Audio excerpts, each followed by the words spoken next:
Diddy, one of the most powerful figures in the music industry, collapsed in front of the entire courtroom upon learning that his $50 million bail package had been denied.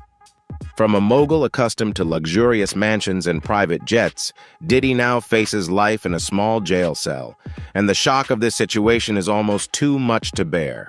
His bail, a desperate plea for freedom, has been rejected, and now the question is, what do you think of this drastic change? Can Diddy overcome these challenges and regain his power? Leave a comment below and let's dive into this together right now.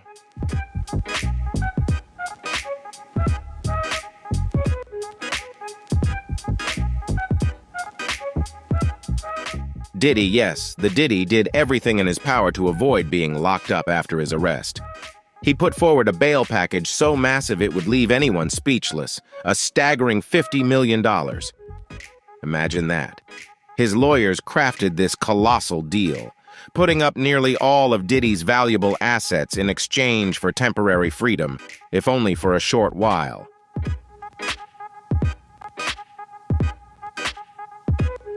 First, he proposed a bail amount of $50 million, which was already enough to leave anyone in shock, right? But he didn't stop there. Diddy was truly willing to bet it all. He included his $48 million mansion in Miami, with every luxurious amenity imaginable, as part of the bail package. And as if that wasn't enough, he even put up his private jet, the very jet he likely used for his global travels, as collateral.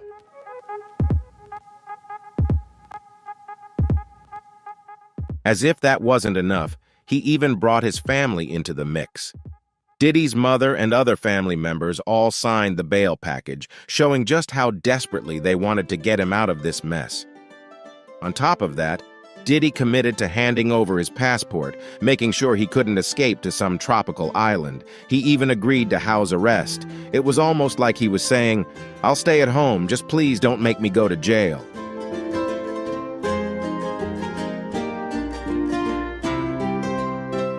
But that's not all.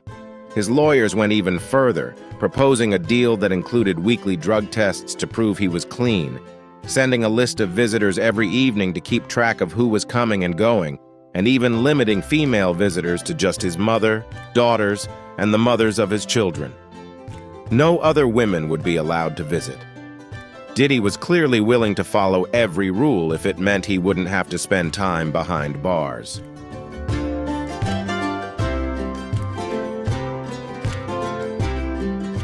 But despite all of that, the judge just took one look at the lavish bail package and said, "No." Why, you ask? This is where things started to get messy. The prosecution made a compelling argument, pointing out that Diddy wasn't the kind of person you could trust to stay out of trouble. They brought up some pretty concerning details from his past, painting a rather ugly picture of his character.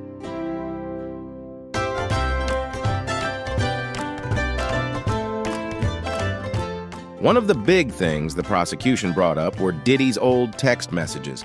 And let me tell you, these weren't the kind of texts anyone would want showing up in court. One in particular from 2016 was especially bad. It came right after an incident where Diddy was caught on camera with his ex-girlfriend, Cassie Ventura, at a hotel. The images were widely shared by the media, especially after reports surfaced about a heated argument between them right there at the hotel.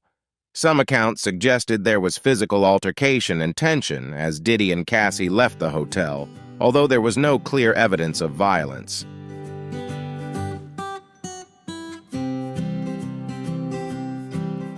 And that wasn't even the worst part. He's reportedly paid the hotel $50,000 to delete the security footage that allegedly showed him throwing a glass vase at Cassie during the argument.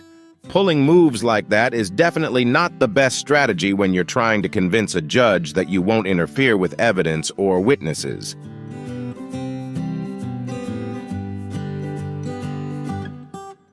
The court also had to consider the undeniable fact that Diddy's immense wealth and influence have given him numerous ways to make things disappear, whether it's evidence, witnesses, or anything else that could disrupt his trial. Let's be honest. A person with that kind of money can do a lot behind the scenes. The court was concerned that he might use his resources to obstruct justice, or even try to sway those involved in the case.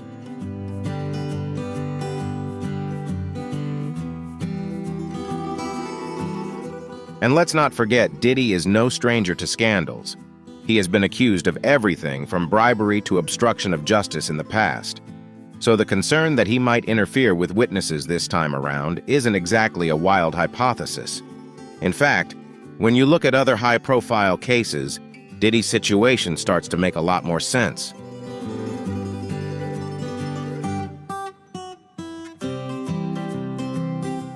Take Harvey Weinstein, for example. In 2017, he was denied bail despite offering millions of dollars. Why? Because the court was concerned about obstruction of justice. And who could forget Jeffrey Epstein? He also proposed a massive bail package, but the judge rejected it due to fears that Epstein would use his wealth to flee or interfere with witnesses. The court had seen cases like this before, and they weren't willing to take that risk with Diddy.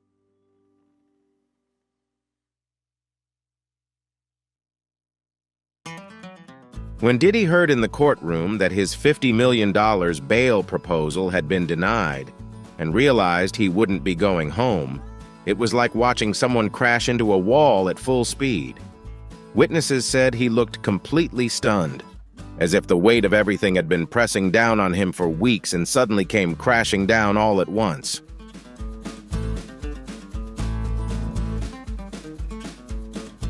As the judge's words sank in, Diddy truly collapsed. Whether it was the shock, the stress, or sheer mental exhaustion, he couldn't bear it. Medical staff were called in, and it quickly became clear that the weight of his situation was pressing down on him, perhaps more than he had ever anticipated. This breakdown wasn't just a physical reaction, it was a manifestation of something deeper.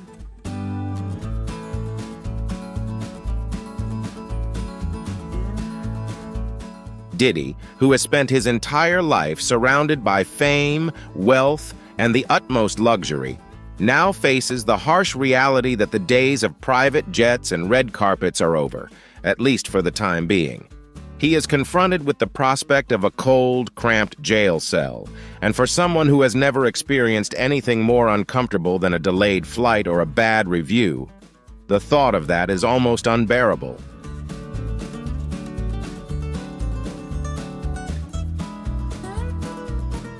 The psychological strain of transitioning from a $48 million mansion to a 6-by-9 cell is truly hard to fathom. How could someone who's lived in unimaginable luxury ever accept having to sleep on a thin prison mattress instead of silky sheets? For Diddy, this may very well be the moment when everything becomes real. He's accustomed to controlling everything, his career, his image, even the people around him. But now, he's faced with a situation where neither his wealth nor his influence can save him.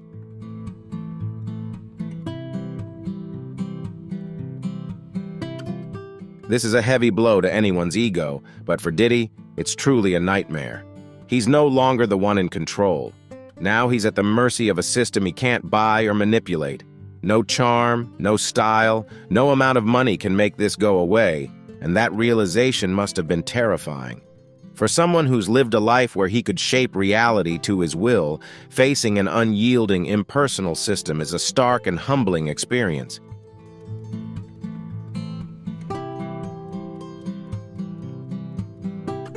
Don't forget that Diddy has faced his fair share of legal trouble in the past, but he always managed to find a way out. In the past, it seemed like he had a golden touch. Allegations arose, scandals erupted, but he always found a way to slip through unscathed. Take the infamous 1999 nightclub shooting incident, for example, when Diddy and his girlfriend at the time, Jennifer Lopez, were arrested after a shooting left 3 people injured. Somehow, Diddy managed to avoid conviction, while his associate, Shine, took the fall. Time and time again, he found ways to dodge the full consequences of his actions by exploiting the loopholes in the justice system.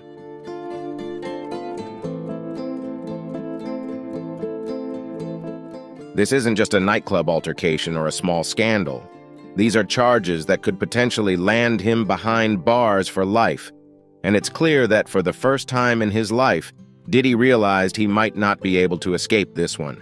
Just the thought that he could actually spend years, perhaps decades, in prison was undoubtedly a major factor in his collapse in the courtroom. For someone who's lived like royalty, the idea of being confined in one of the country's most notorious detention centers is nothing short of a nightmare.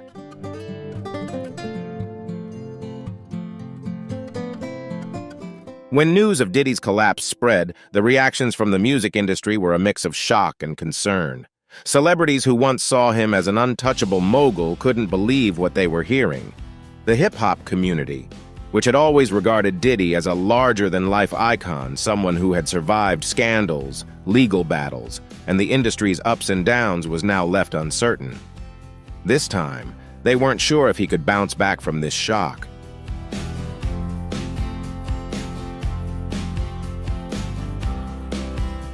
On social media, there were messages of support from some, while others expressed doubt, wondering if this marked the beginning of the end for Diddy. It's one thing to have a tarnished reputation due to scandals, but for someone like Diddy who built his empire on power, invincibility, and control, this collapse wasn't just physical, it was symbolic. His world was crumbling right before his eyes, and no amount of money or fame could fix it.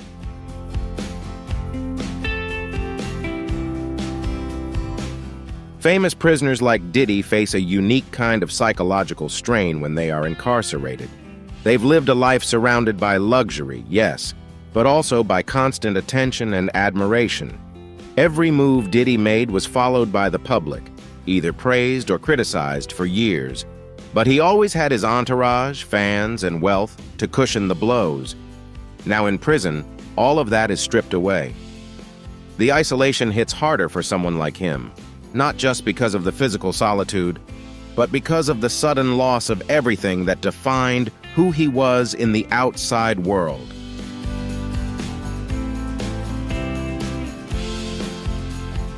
For Diddy, sitting alone in a cold cell with nothing but his thoughts must feel like the world is closing in on him. That's why authorities aren't taking any chances, keeping him under 24/7 surveillance to ensure he doesn't harm himself. Not to mention, the Metropolitan Detention Center, MDC, where Diddy is being held, is notorious as one of the worst prisons in the country. The facility has a terrible reputation, and it certainly lives up to it.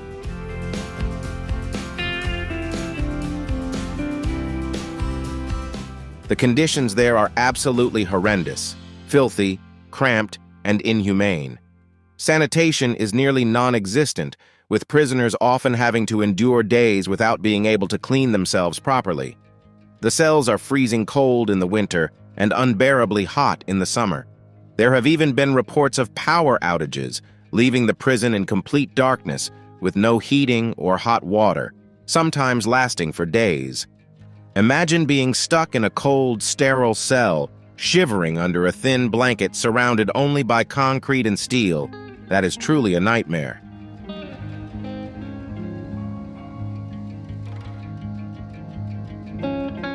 The overcrowding makes everything even worse. MDC is infamous for cramming inmates into spaces far beyond its capacity. There's no privacy, no room to breathe, and you can never let your guard down for a second.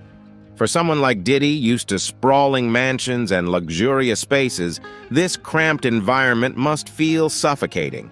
On top of that, Diddy is being held in solitary confinement, specifically in the Special Housing Unit, SHU, which is reserved for inmates who require maximum security.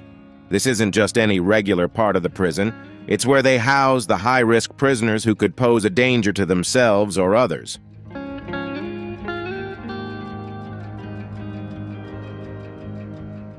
In his cell, he has a steel toilet and sink combo, a small writing desk, and a single mattress, that's it.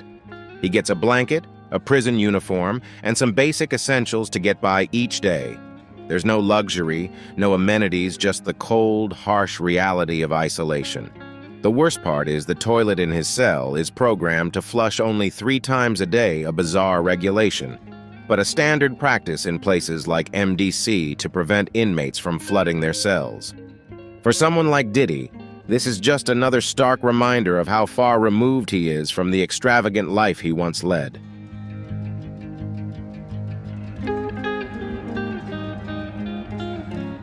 Solitary confinement also means that Diddy is allowed out of his cell for just 1 hour a day, and even that freedom is limited to a small, enclosed yard where he can stretch his legs. There's no interaction with other prisoners, no one to talk to. He's completely cut off from the outside world except for the guards who are monitoring his every move.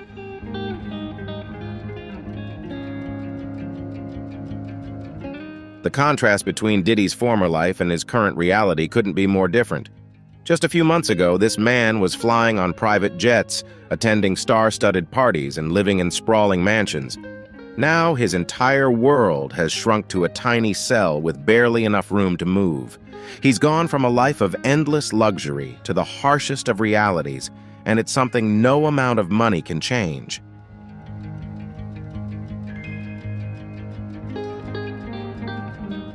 His attorneys expressed concern that he might be in danger, and they even tried to have him transferred to another facility in New Jersey, where they believed he would be safer. The crimes haunting him, the charges against him, were not only terrifying but also shocking for someone in his position. If convicted, Diddy could face spending the rest of his life behind bars. But what do these charges really mean, and how did the situation spiral out of control?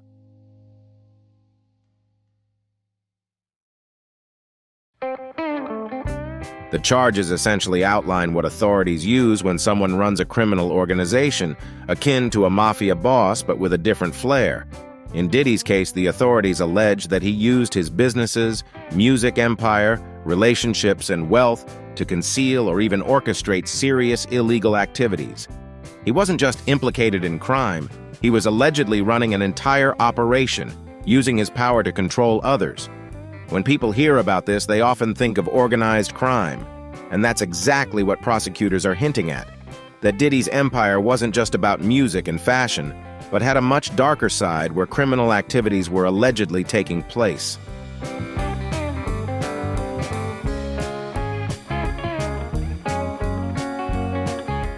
We're not talking about just 1 or 2 isolated incidents here.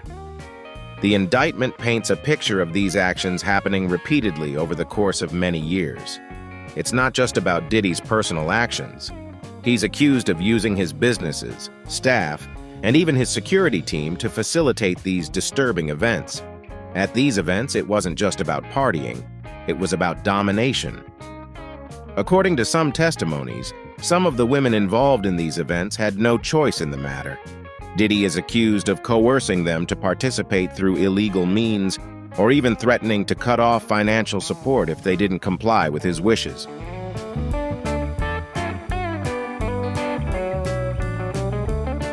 And let's be honest, when you got millions of dollars at your disposal, paying to settle matters or threatening others becomes all too plausible. And that's exactly what the authorities are worried about. The allegations of organized crime go even deeper. Prosecutors claim that Diddy didn't act alone. Far from it. They argue that his entire business empire, from Bad Boy Records to his other ventures, was a part of a criminal organization designed to help him carry out these illegal activities. They even allege that his employees helped him by arranging flights, sourcing women, and making sure everything went smoothly. All, of course, in a criminal direction. From bodyguards to assistants, those around him are said to have played a role in keeping these crimes hidden for as long as possible.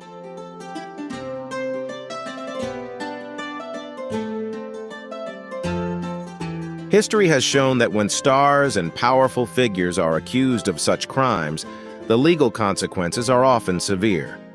Diddy's case bears many similarities to those scandals. Weinstein was once untouchable in Hollywood, much like Diddy in the music industry, but once people started speaking out, it was like a dam breaking, and the flood of allegations couldn't be stopped. Both men tried to use their wealth and influence to control the narrative, but ultimately, the truth came out. Diddy may be walking down a similar path.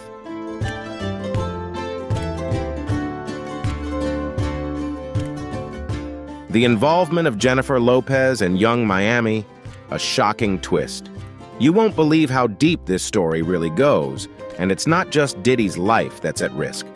Jennifer Lopez and Young Miami could also be facing serious legal trouble. This entire situation with Diddy is no longer just about him. Recent revelations in the lawsuits have drawn in some of the biggest names in the entertainment industry, and Jennifer Lopez, also known as J-Lo, along with Young Miami, have found themselves pulled into the drama.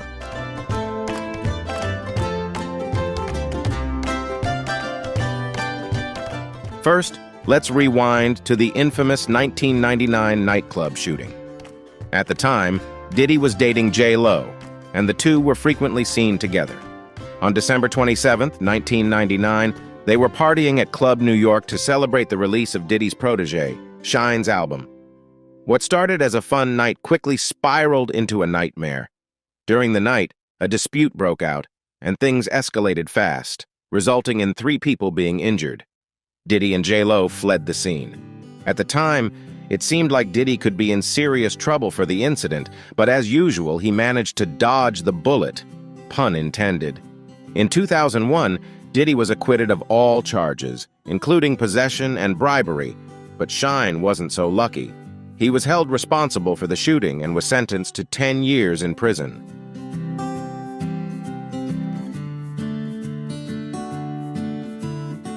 But this is where things get interesting. For years, rumors have swirled that J-Lo may have had a bigger role in the nightclub shooting than anyone originally thought. Imagine if that were true. This would mean J-Lo could have been involved in covering up a crime, and with these new allegations resurfacing, she might be dragged back into the investigation. Now, J-Lo's career has obviously skyrocketed since that night. She's a global superstar known for her music, acting, and style, and most people have probably forgotten about her connection to the 1999 shooting. But with this new lawsuit bringing her involvement into question, things could get serious. We're talking about potential legal repercussions if the case is reopened. And if the courts find evidence that she helped obstruct justice, she could face charges. This isn't just about public perception anymore. It's about whether she can legally escape this situation.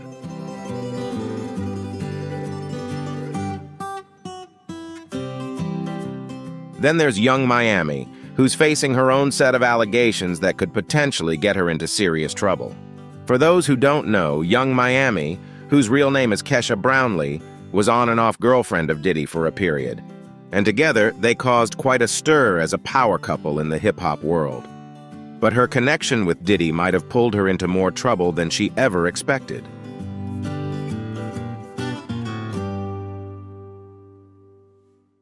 In a lawsuit filed against Sean Diddy Combs, his former girlfriend, rapper Young Miami, is accused of transporting a synthetic stimulant known as pink cocaine for him. The lawsuit alleges that in April 2023, Diddy desired this substance for an event at the Water Music Festival in Virginia. When his usual supplier failed to provide it, Diddy's team reportedly contacted Young Miami, requesting her to bring the drug from Miami to Virginia, which she allegedly did.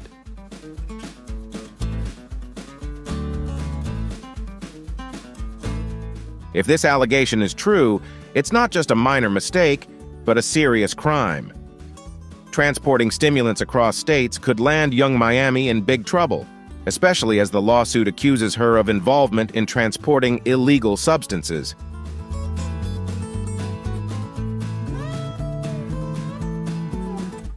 But the issue here is that by standing by Diddy and publicly defending him, Young Miami could inadvertently draw more attention to herself. If authorities dig deeper into her involvement in the alleged criminal activities of Diddy, she may face charges of her own. This leads us to the potential legal consequences for both J-Lo and Young Miami if the allegations in these lawsuits turn out to be true. Both women could be charged as accomplices or accessories to Diddy's crimes.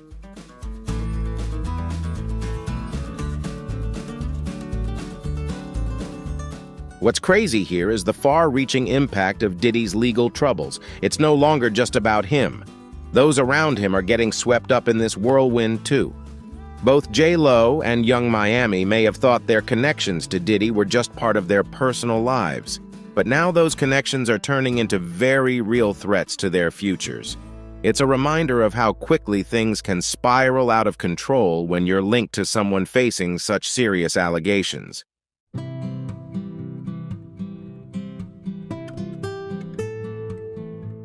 the nightmarish, brutal reality of the prison Diddy is facing. When you think of Diddy, you might picture luxurious mansions, designer clothes, and private jets. But right now, his reality couldn't be further from that lavish life. Diddy is currently being held at the Metropolitan Detention Center, MDC, in Brooklyn, a place so infamous that it's called hell on earth. And that's no exaggeration. The conditions there are so bad, it's hard to believe anyone, especially someone like Diddy, would have to endure them.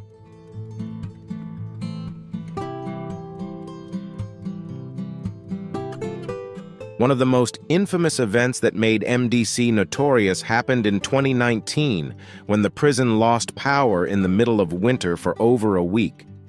The prisoners were left without heating, light, or hot water. Can you imagine? The temperatures in the cells dropped to freezing levels, and the inmates had no choice but to wrap themselves in whatever they could find: towels, blankets, anything to stay warm. People on the outside protested, banging on the prison walls to draw attention to the situation, and prisoners inside responded by banging and flashing lights from their cells to signal that they were freezing and desperately in need of help. It was a full-blown crisis, but nothing was done for days, and it didn't stop there. The water at MDC is often undrinkable, with some prisoners saying they went for days without clean drinking water. It's the kind of environment where diseases spread quickly and health deteriorates.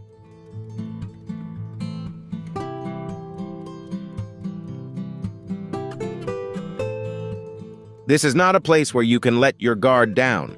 Prisoners have to stay vigilant because fights can break out over the smallest things, and for Diddy, this is especially dangerous. He becomes a prime target in prison. In prison culture, taking down a famous person is seen as a way to earn respect. So, in addition to the harsh living conditions, Diddy has to constantly worry about who might try to attack him. It's a level of paranoia and fear that most of us can hardly imagine.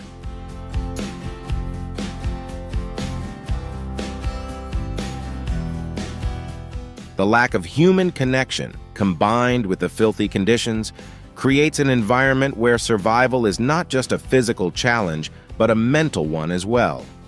For someone like Diddy, who has always been famous and constantly in the spotlight, being cut off from everything he's ever known is perhaps the ultimate punishment.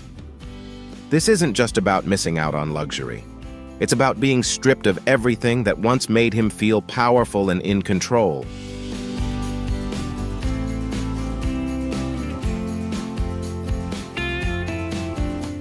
Ultimately, MDC is a far cry from the life Diddy was once familiar with, and while his lawyers may be fighting to transfer him to a safer and better facility, for now, he is still trapped in a place where getting through each day is a struggle. The physical discomfort, fear, and psychological pressure of solitary confinement are slowly breaking him down, and if things don't change soon, this prison sentence could become the harshest reality check Diddy has ever faced.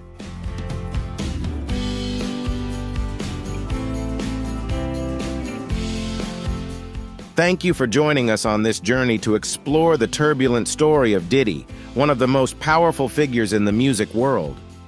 We hope this story has given you a deeper understanding of the challenges Diddy is facing in his life, as well as reflected the dramatic shift from a life of luxury to the brutal reality of prison. If you found this story interesting and want to explore more, make sure to subscribe to our channel and turn on notifications so you never miss any compelling content.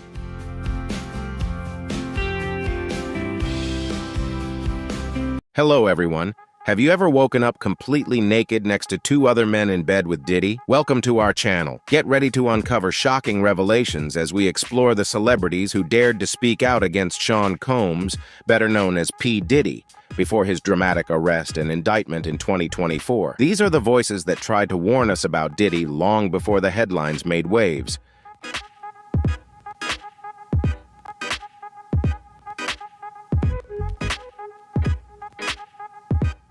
We are just beginning to uncover the extent of those who may be implicated in this case, including Kanye West. In hindsight, there were clues we might have missed.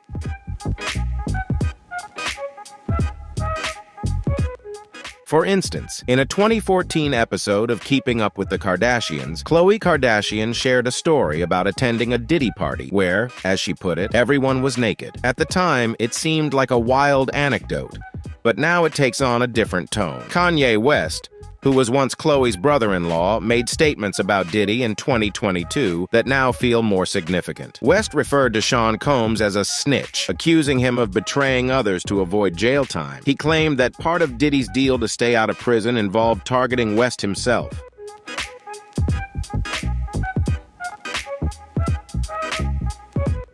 While West is known for making outrageous accusations, his comments now seem like a possible warning, though it remains unclear if he had any real insider information.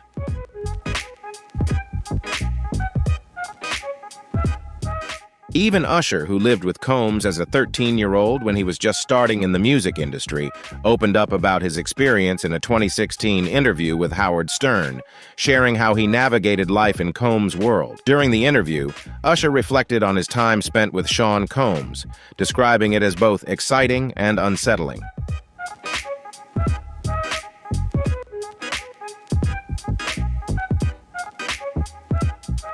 When asked whether his experiences kept him grounded or if he joined in on the late-night partying, Usher revealed that he often stayed up even longer than Combs. However, beneath the surface, he hinted at something more troubling. He admitted that there were very curious things happening that he didn't fully comprehend, saying, "I didn't understand what I was even looking at." Despite the allure of the lifestyle, Usher made it clear that he wouldn't want his children attending Puffy Camp.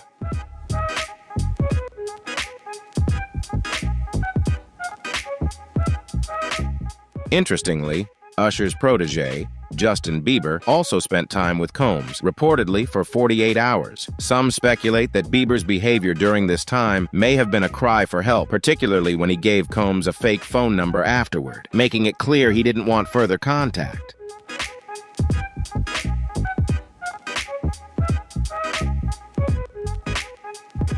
Nothing beats starting the day with a delicious cup of tea and watching this fascinating video together.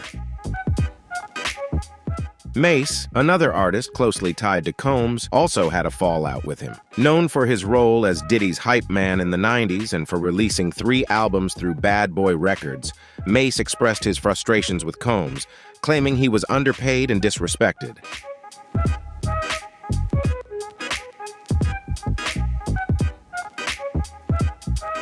Mace said, "I never got paid what I was worth, and I never got the respect I deserved." Leading up to Combs' arrest, Mace accused him of cheating him out of a $20,000 publishing deal and withholding royalties for decades. In response, Combs claimed in a 2022 interview that Mace owed him $3 million, asserting, "That's facts, I got the receipts." Despite the ongoing feud, the bad blood between them remains unresolved.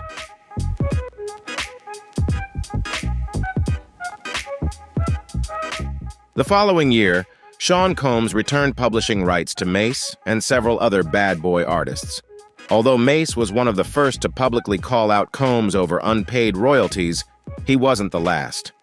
In 2024, former Danity Kane member Dawn Richard filed a lawsuit against Combs, claiming approximately $5 million in unpaid earnings. Richard had the option to file the case anonymously as Jane Doe, but chose not to, seeking accountability and justice.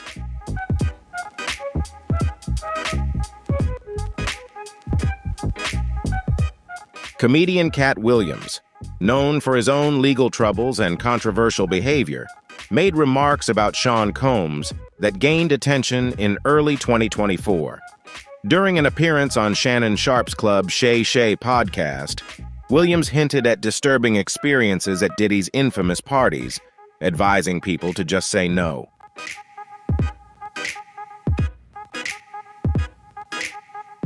He claimed to have receipts to back up his statements, although his reasoning was somewhat vague. Williams particularly emphasized the need to protect a certain area of his body, but didn't elaborate further. He later took another jab at Combs, referencing the lifestyle that surrounded him, saying, "That's how Diddy be feeling, come on, man."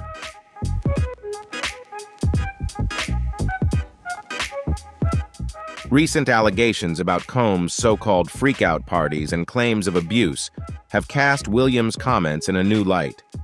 Additionally, singer and reality star Aubrey O'Day, once mentored by Combs, adds to the growing list of people tied to the controversies surrounding him, drawing comparisons between Combs and other powerful figures like Donald Trump. Aubrey O'Day, who later appeared on the 5th season of Celebrity Apprentice, credited her time working for Sean Combs with shaping her strict work ethic, saying, "Working for Diddy for 6 years trained me to be perfect." Though she was careful with her words when discussing him during the show, Donald Trump praised Combs, but O'Day hesitated to agree, responding, "I don't want to answer that question."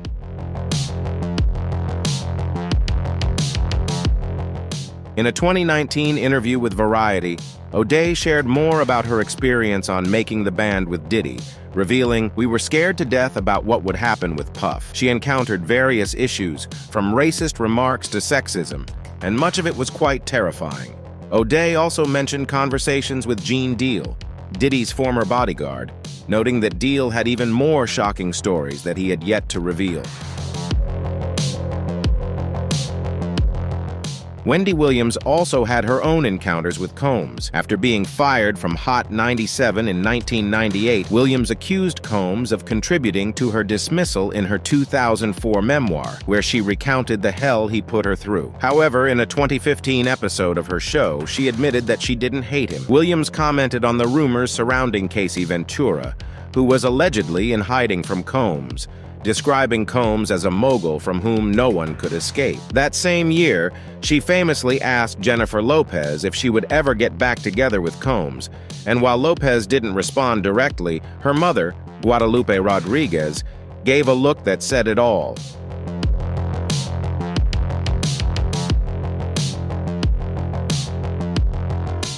Many were eager to hear Wendy Williams' thoughts on Sean Combs following his arrest in 2024. Especially given her past comments about him. She expressed just how exhausting the week had been, hinting at the intense public scrutiny surrounding Combs. If you want to explore this journey with me, please leave the number 1 and watch this video until the end. There are many interesting things waiting for you in the video. 50 Cent, also known as Curtis James Jackson III, has had a long-standing feud with Combs that dates back to his 2006 diss track The Bomb, where he implied that Combs had something to do with Biggie Smalls' death, even though there is little evidence to support this theory.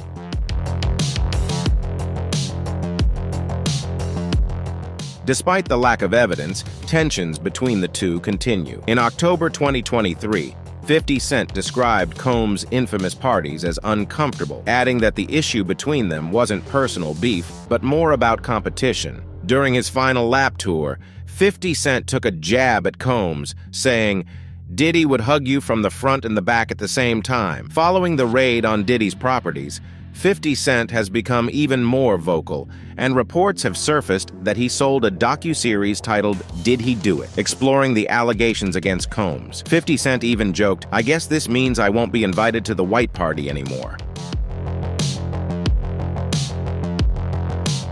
Furthermore, 50 Cent has claimed that Diddy was involved in the death of Tupac Shakur, although there is again no concrete evidence to support this.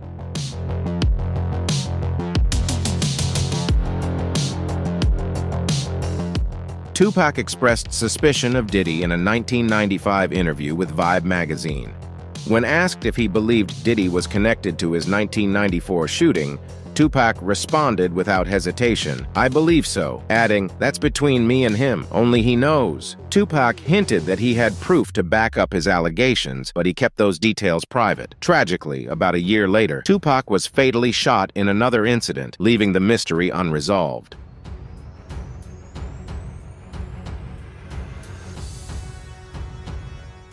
In 2023, Dwayne Keefe D. Davis, who was arrested in connection with the investigation into Tupac Shakur's murder, made claims regarding Sean Combs.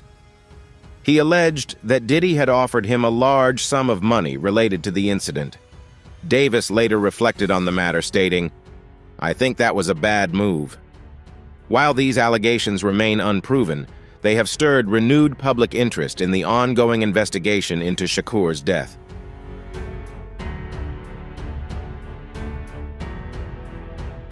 Rodney Lil Rod Jones, a producer on Diddy's The Love album, Off the Grid, was one of the first to take significant legal action, adding to the mounting legal challenges surrounding Diddy. In his lawsuit, Jones claims that his involvement with the project went beyond standard production duties, accusing Diddy of engaging in inappropriate conduct and creating a toxic work environment. The lawsuit also brought attention to members of Diddy's inner circle, implicating his son Justin and Chief of Staff Christina Courtroom in connection with the alleged incidents. Jones's claims have renewed scrutiny on the ongoing legal battles surrounding Diddy as more details emerge about the nature of their professional and personal relationship.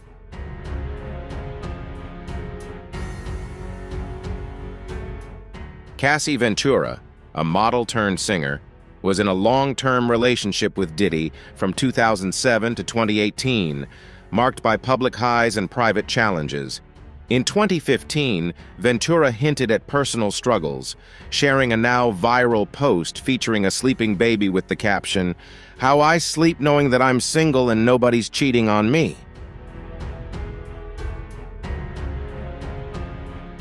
The following year, the couple was reportedly seen having a heated argument in Beverly Hills, raising public concern about their relationship dynamics. 5 years after their breakup, Ventura filed a lawsuit against Diddy, citing allegations of misconduct. Although Diddy denied the claims, the case was settled out of court. The details of the lawsuit, combined with footage that surfaced from 2016, have intensified the public discourse surrounding their relationship. While Diddy later issued a public apology, reactions have been mixed, with some praising Cassie for her courage while others expressed differing views.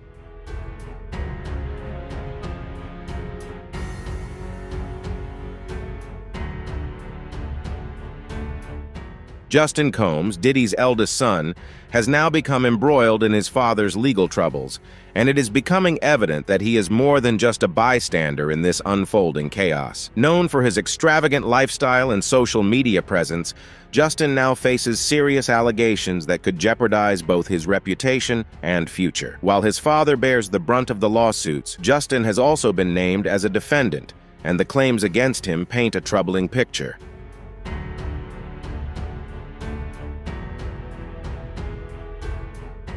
A significant incident involving Justin occurred in September 2022 at the Chalice recording studio in Los Angeles. According to a lawsuit filed by Rodney Jones, a violent altercation took place, leaving a man identified as G injured. Jones alleges that after hearing loud bangs from the bathroom, he rushed out to investigate and found Diddy and Justin exiting the bathroom while G lay unconscious on the floor. The exact nature of the injury remains unclear, but Jones claims that Diddy forced him to lie to authorities, fabricating a story that the incident was the result of a drive-by shooting.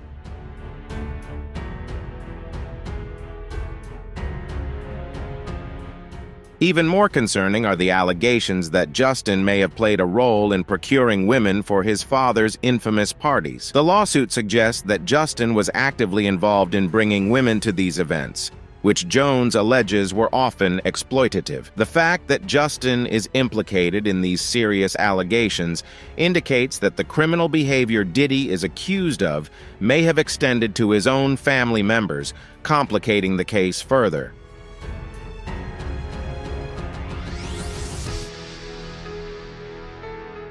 Despite the serious accusations, Justin has remained silent and has not made any public statements regarding his involvement. His silence only fuels speculation, with many wondering just how deep his role in his father's controversial activities might go.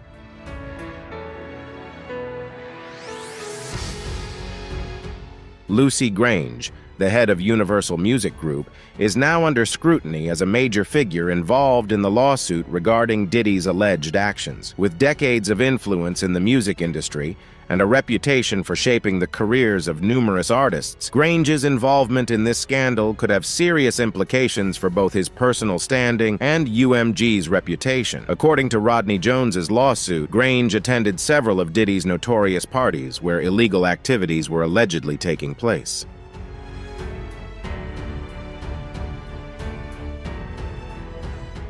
The lawsuit claims Grange either knew or should have known about drinks being spiked at these gatherings, particularly targeting women. Jones alleges that Diddy had separate bottles of alcohol for different groups, one for staff and men, and another laced with drugs for female guests. While the lawsuit does not accuse Grange of directly engaging in illegal activities, his presence at these events raises questions about his awareness and whether he chose to ignore the misconduct happening around him.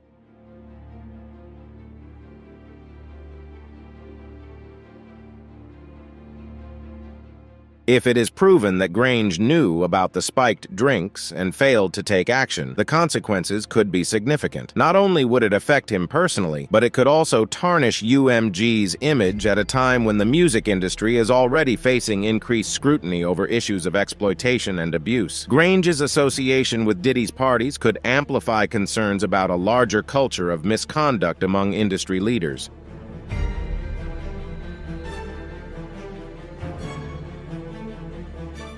Grange and UMG remain silent in the face of these allegations. However, as the lawsuit progresses, the pressure on Grange to address the situation is certain to increase.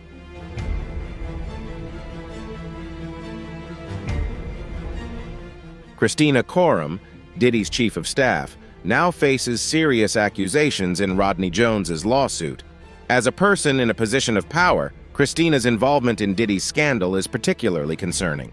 The lawsuit alleges that despite her responsibilities in managing Diddy's professional and personal affairs, Christina may have overlooked some of the most troubling behaviors within his inner circle.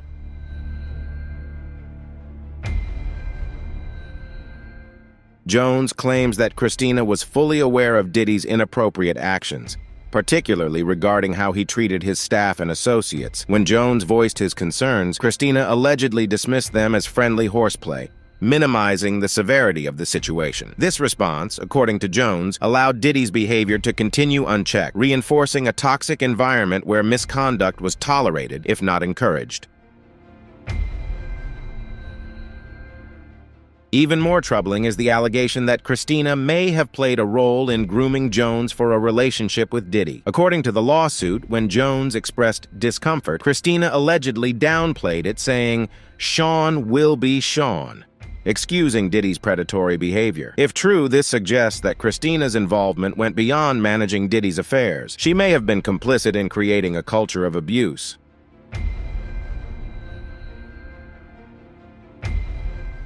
As the case moves forward, Christina's actions will be scrutinized closely. Her role as chief of staff placed her at the center of many events described in the lawsuit, and her alleged failure to intervene raises serious questions about her involvement. While Christina has yet to publicly respond to these allegations, the accusations cast a shadow over her reputation, positioning her as a key figure in this escalating scandal.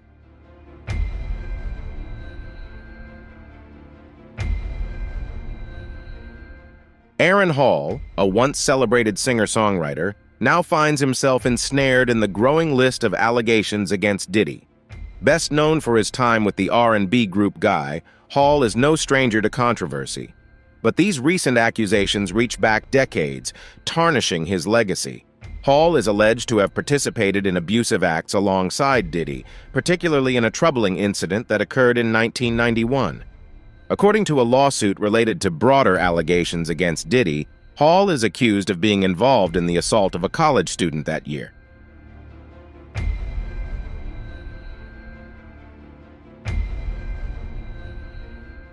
The details of the incident are deeply concerning, with the victim claiming that both Diddy and Hall were complicit in a traumatic encounter that left her emotionally scarred. The lawsuit alleges that Hall and Diddy exploited their status and influence to manipulate and take advantage of the young woman. This harrowing story has resurfaced as part of the ongoing wave of accusations surrounding Diddy, once again casting a shadow over Hall's reputation.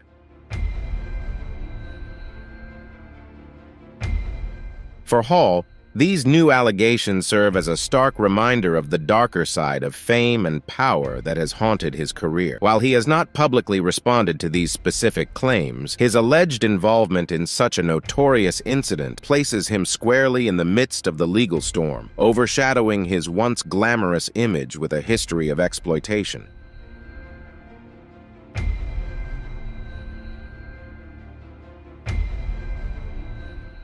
Stevie J, a Grammy-winning producer known for his work at Bad Boy Records, is now embroiled in Diddy's ongoing legal troubles. Once praised for shaping iconic records of the 90s and early 2000s, Stevie J now faces serious allegations connected to this scandal. According to Rodney Jones's lawsuit, Stevie J is not merely a bystander, but allegedly involved in the misconduct.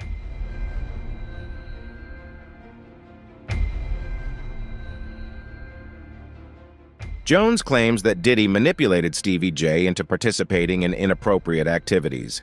One of the most shocking accusations is that Diddy showed Jones a video of Stevie J engaging in intimate acts with another man, using the footage as a means of control. Jones suggests that Diddy exploited Stevie J's vulnerabilities, which allegedly contributed to a pattern of grooming within Diddy's inner circle.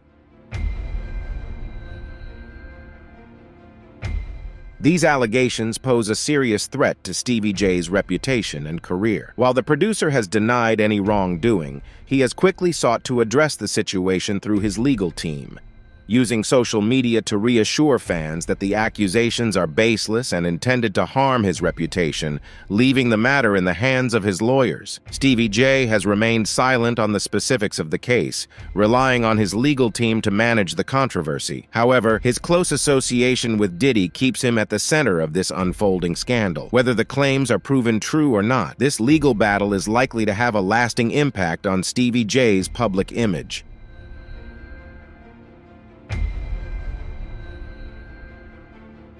Thank you for watching my video. Stay tuned for more exciting content in the upcoming videos. Thank you, and see you next time. Hello and welcome to today's video. Jennifer Lopez has surprised everyone with her sudden disappearance from the spotlight. This isn't just an ordinary Hollywood scandal. J.Lo isn't merely avoiding the cameras. She's actually vanished with a one-way ticket in hand. She packed up and left like a mysterious escape that no one saw coming. What could have prompted such a hasty departure? Rumors point to a familiar name, Diddy. Could he be the reason behind this dramatic exit? And now, with the FBI getting involved, the story is only getting more intriguing. Let's dive into the mystery behind Jennifer Lopez's shocking departure.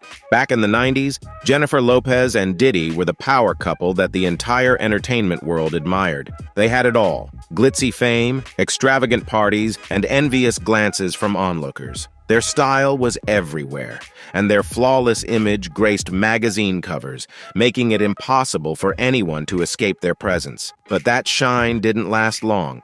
Behind the glitter was a darker side that few anticipated.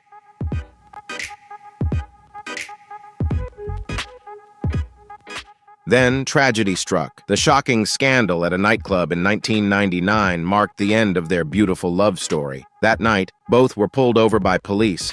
And while Diddy miraculously escaped trouble, J.Lo's reputation took a hit. Inside the surrounded SUV, Jennifer decided to get out of the car, claiming she would go home on her own. But then, police found a gun in the vehicle, and the situation became more complicated than ever. It seemed like things would stop there, but secrets and suspicions continued to weave a tangled web.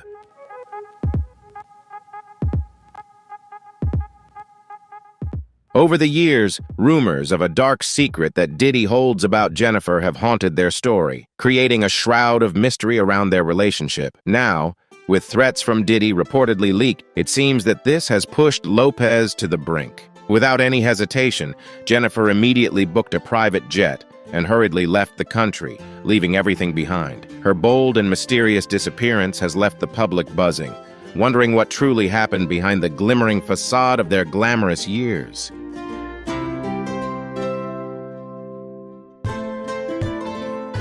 But with the FBI getting involved, things have escalated further. Recent reports suggest that Diddy may have issued implicit threats that pressured Jennifer Lopez to leave the country. If there's one thing everyone knows about Diddy, it's that he wields significant influence across various fields: music, film, and entertainment. Those in the industry say he has the power to shake the career of anyone. Diddy didn't just stop at personal threats. He also implied that he would make things difficult for J.Lo in her career.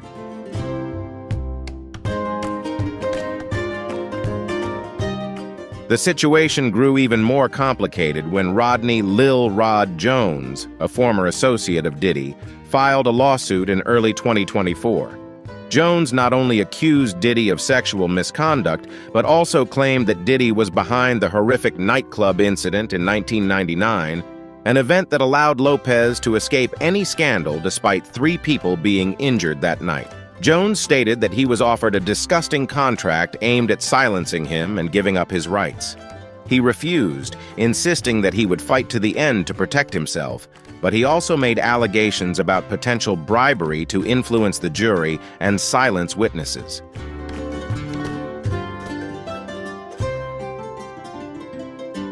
This brings all the attention back to J.Lo, raising questions about whether the old case could be reopened and if she might get caught up in the web of dark mysteries once again. Diddy had just released a Grammy-nominated love album titled Off the Grid after a long year, a moment that should have been celebratory. Instead, Diddy's life was anything but peaceful. As the album reached new heights, his troubled past once again haunted him, this time connected to his late ex-wife, Kim Porter.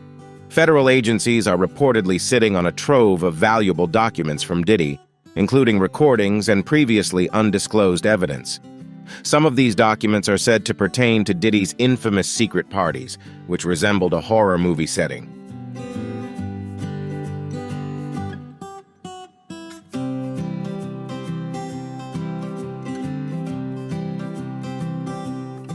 J.Lo, Diddy's former girlfriend, is rumored to have attended these parties while they were together. The information leak comes from none other than Lopez's first ex-husband, Ohani Noah. Noah has suggested that federal investigators might be looking into these parties and could potentially uncover evidence against both Diddy and Lopez. But is J.Lo really implicated in any of this? While there's no evidence showing she was involved in any wrongdoing, her presence at Diddy's shady parties has raised many questions.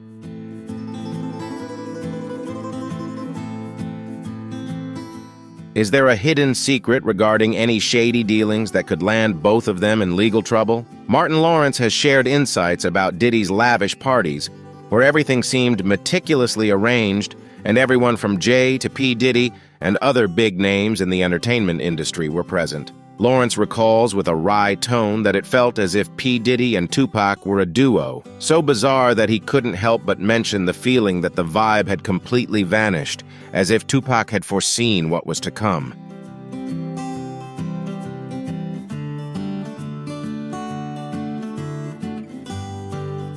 Rumors didn't stop there. Diddy's legal troubles have plunged his career into a serious crisis. Major brands and sponsors are fleeing from Diddy's Revolt TV as if he's a radioactive bomb. Lawsuits continue to emerge, with allegations ranging from sexual misconduct and harassment to shocking claims of human trafficking. The climax came when the Department of Homeland Security raided Diddy's homes in Los Angeles and Miami, uncovering a trove of questionable documents. Rumors quickly spread that what they found could be linked to underground networks and dubious dealings that had previously remained hidden. This has led Hollywood to question Diddy's past and the power network he built, whether it will collapse or stand firm.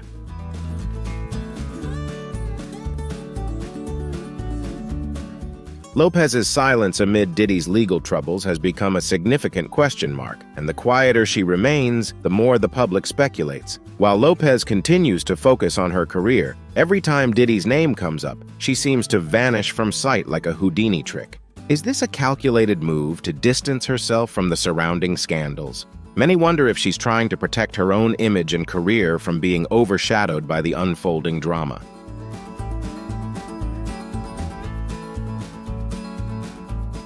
Looking back, Diddy is not just a music mogul, but a powerful figure who sometimes wields that power to intimidate anyone who dares to challenge him. Who would want to confront someone capable of using their influence to crush anyone in their path? Lopez's icy silence seems to create a subtle shield, as if she's building an invisible fortress to avoid being swept up in Diddy's escalating crisis. But the question remains: why is Lopez keeping her distance now? Is it due to lingering grudges, or does she know more than anyone about the shady dealings and dangerous connections surrounding Diddy?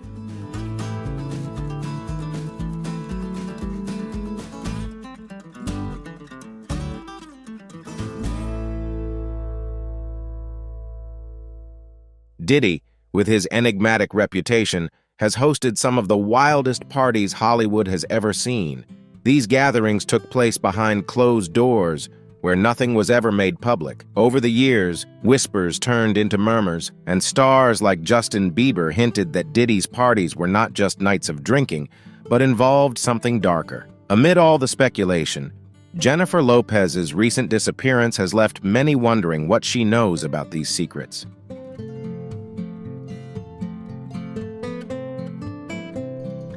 Suge Knight, a former gang member and convicted felon, has recently made serious allegations, claiming to know the reasons behind Jennifer Lopez and Ben Affleck's breakup. According to him, recorded tapes seized during an FBI raid on Diddy's home contain information related to this matter, suggesting that J.Lo's appearance in these recordings played a role in straining her relationship with Ben, who felt the effects of the unraveling bond. Suge hasn't hesitated to share this information with anyone willing to listen, further escalating the scandal surrounding the situation.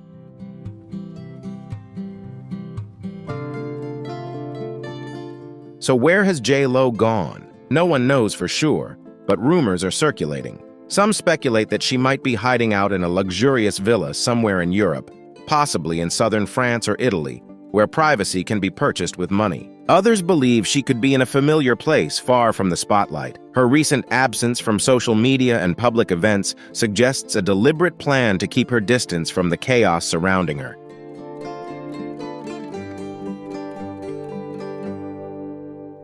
Every move she makes seems carefully calculated, almost teasing her fans. Instead of glamorous red carpet appearances, she opts for simple family outings and occasionally reminds everyone that she's still around. This shift in her public persona has sparked curiosity and speculation, leaving fans eager for any hint about her next steps.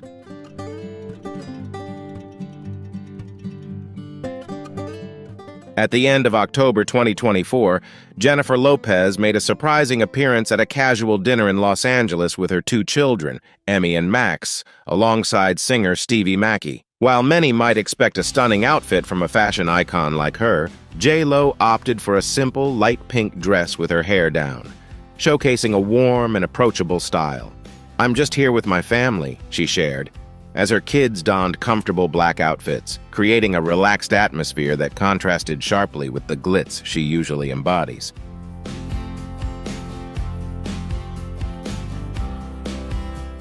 Just days before, she delighted fans by posting a lively video on Instagram with Mackey and Jennifer Lewis, encouraging everyone to vote with a catchy tune. This served as a gentle reminder that J.Lo is still here and cares about important issues. Her most recent public appearance was at the Toronto Film Festival in September, where she attended the premiere of the film Unstoppable, in which she plays the mother of one-legged wrestler Anthony Robles. J.Lo not only starred in the film, but also co-produced it. Interestingly, her ex-husband, Ben Affleck, was absent from the event. Perhaps he was sipping coffee somewhere while Lopez confidently shone in a sparkling silver dress by Tamara Ralph.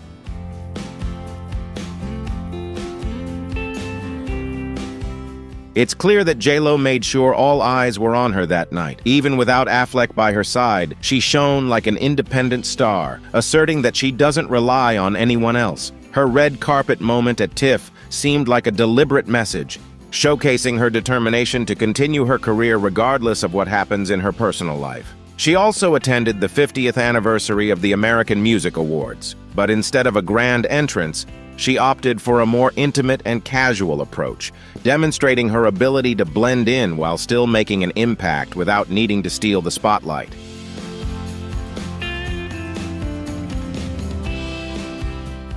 At the end of October, she made an appearance at the AFI Film Festival in Hollywood, once again connecting with Unstoppable while showcasing her signature style. Each of her appearances seems to be carefully curated, focusing on her projects rather than constantly catering to the media's curiosity.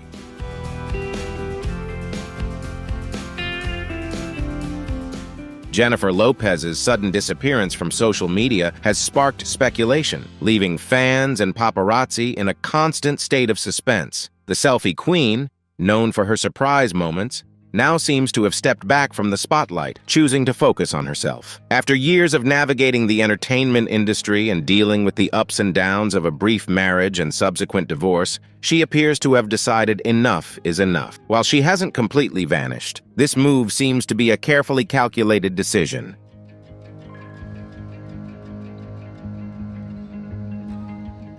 JLo no longer makes public appearances like she used to. Instead, she's seeking privacy. Rumors suggest she may be hiding out in a cozy villa in Italy or a luxurious resort in the south of France, places where the media's gaze is hard to reach. This absence isn't just a retreat. It's a redefinition of herself. She's shifting from a pop icon who is always in the limelight to a more selective version, only appearing when absolutely necessary. Endless red carpet events are now replaced by purposeful moments, serving as powerful statements of self-control.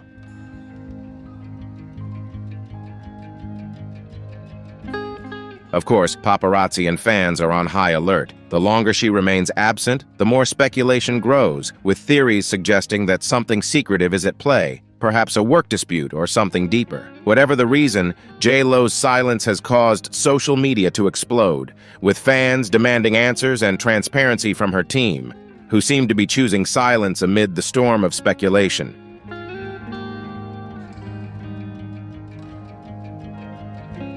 The presence of the FBI only heightens the tension, leaving people wondering if something dark is indeed unfolding. Diddy doesn't seem to be just an outsider. His influence might extend far beyond what the public knows. If the allegations of threats and manipulation are true, this isn't just a personal scandal but could lead to a larger crisis in the entertainment industry. Jennifer Lopez, a symbol of glitz and success, is now facing unavoidable concerns.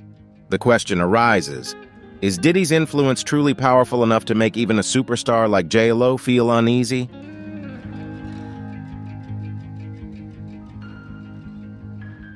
If he is manipulating things, could the FBI's efforts shine a light on hidden secrets? This might not just be a buried scandal, but a pivotal event that shakes Hollywood to its core. Regardless, all eyes are on Lopez as her dramatic disappearance becomes the center of attention. Some sources suggest she is seeking solace at an exclusive resort, a place only the ultra-wealthy can access. This isn't just a vacation, it's a redefinition for a star trying to regain control over her life. Some sources suggest she is seeking tranquility at an exclusive resort, a place only the ultra-wealthy can access. This isn't just a getaway, it's a reinvention for a star trying to regain control over her life. Imagine a luxurious villa surrounded by high walls and expansive grounds, complete with a security team ready to protect every private moment of its owner. This isn't the kind of place where you might randomly bump into the star by the pool. It's designed for anonymity, a refuge where celebrities retreat when they need to escape the public eye. Such locations are renowned for their seclusion, allowing them to find safety and peace.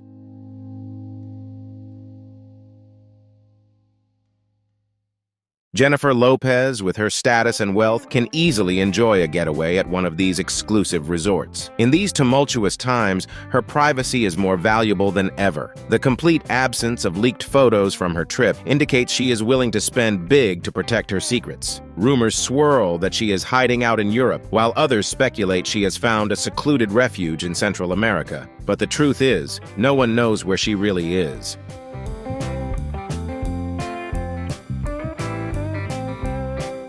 As the rumors mount, people scramble to piece together the scant bits of information available. It seems Lopez intends to stay hidden for as long as possible. The question arises, why now? When did she decide to step back from public life? Numerous theories are being discussed, with the most prominent being the threats from Diddy and the shady dealings he may be hiding. If those threats are serious, and Diddy has the potential to impact Lopez's career or safety, then her decision to disappear could very well be a rational choice.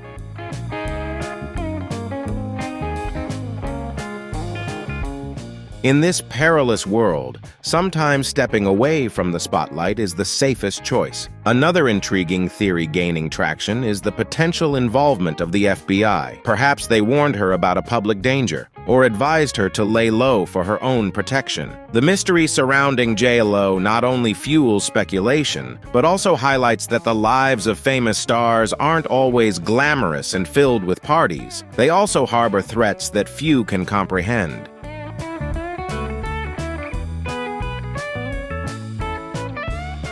The FBI's involvement in celebrity narratives is not uncommon, suggesting that this situation may be more significant and serious than the public realizes. While some speculate that a scandal may have forced Jennifer Lopez to go into hiding, it's possible she has found herself caught in a fierce power struggle among powerful men in the industry who share deep connections. Someone like Diddy could complicate Lopez's life immensely, with the potential for hidden agendas and intense rivalries at play. As fans buzz with rumors, celebrities are being more cautious.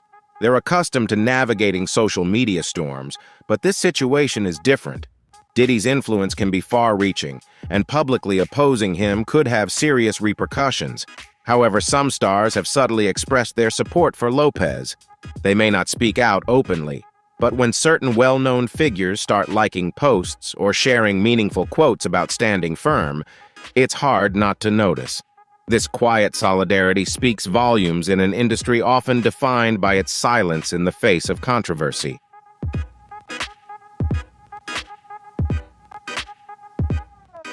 On the other hand, many big names that one might expect to voice support for Lopez have opted for silence, raising questions about whether they fear upsetting Diddy or know more than they are revealing. Hollywood is notorious for its complex relationships and alliances, and with a powerful figure like Diddy in the mix, caution is key. Diddy has long been known for getting what he wants, and this situation seems to highlight just how far-reaching his influence can be. The atmosphere of uncertainty and fear may be palpable, leading many to weigh their words carefully or remain completely quiet.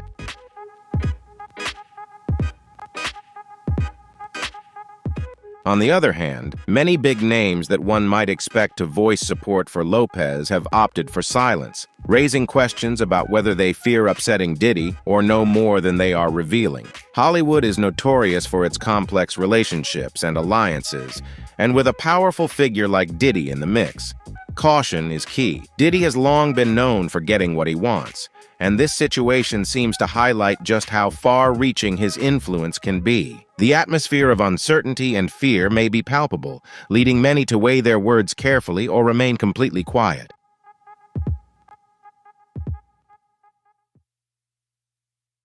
The rumors surrounding Diddy suggest that many feel pressured or manipulated but remain silent out of fear of retaliation. In this context, Lopez's story becomes not just a personal tragedy, but also a reflection of the traps and challenges that stars face in a glamorous yet perilous world. This isn't the first time Diddy has been in the spotlight.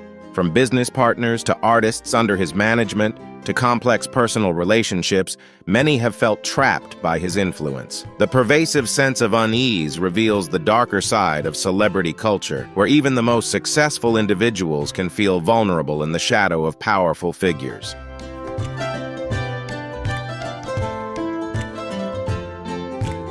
Jennifer Lopez, the latest name on the list, appears to be facing a serious threat. Her decision to vanish reflects the danger of her current situation. Diddy, with his extravagant parties often tinged with violence, has crafted an image that is both alluring and intimidating in Hollywood. His controlling and threatening behavior demonstrates the true power one can wield to manipulate an entire industry. This isn't just an investigation into a celebrity. It's a deep dive into the criminal connections surrounding some of the biggest names in entertainment.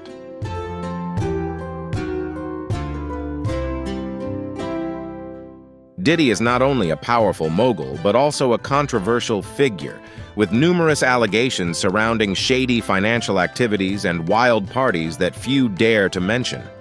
Rumors about a dark life and threats aimed at those close to him, like Jennifer Lopez, have created a tense atmosphere around him. Diddy's parties are not just lavish gatherings, they are infamous for wild behavior and unrestrained desires. Stories of intimacy, violence, and illegal drugs have become legendary, but not in a good way.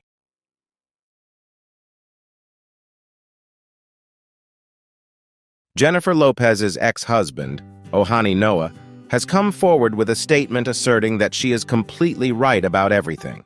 Although Lopez has yet to comment, Noah's remarks have reignited rumors surrounding her past relationship with Diddy, especially regarding her sudden disappearance from the public eye.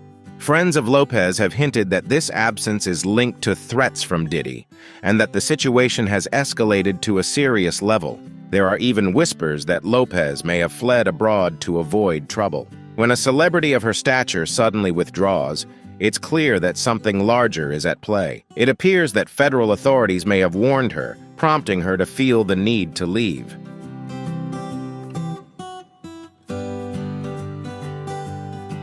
However, the FBI is not just investigating the strange parties and threats. They are also conducting financial inquiries into the shady transactions within Diddy's business empire. This raises the question of whether Diddy is using his power and wealth to intimidate others. This complex system often attracts the attention of the FBI, especially when it involves organized crime. With significant influence in the music industry, Diddy seems to have transcended the role of an ordinary mogul.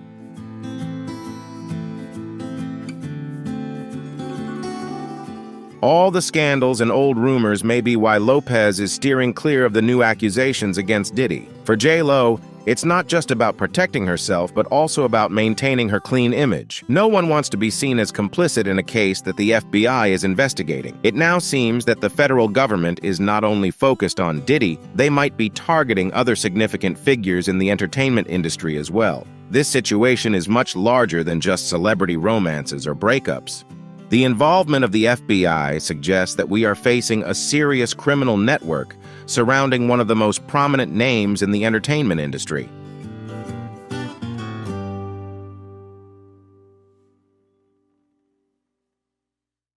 This is certainly just the beginning of the many complexities yet to be uncovered about how power operates in Hollywood and hip-hop, the massive sums of money flowing through it, and who is really in control.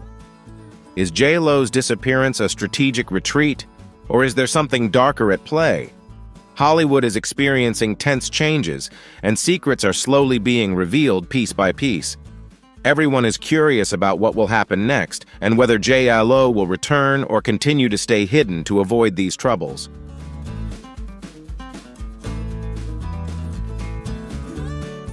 Let us know your thoughts in the comments below. And don't forget to like and subscribe for the latest updates. That wraps up today's video on the shocking retreat of Jennifer Lopez and her possible connection to Diddy's threats. If you want to stay updated on all the news and developments surrounding this story and similar ones, hit that like button and subscribe to our channel and share this video with your friends. We'd love to hear your opinions, leave a comment below, and share your perspective. Thanks for watching, and we'll see you in the next video.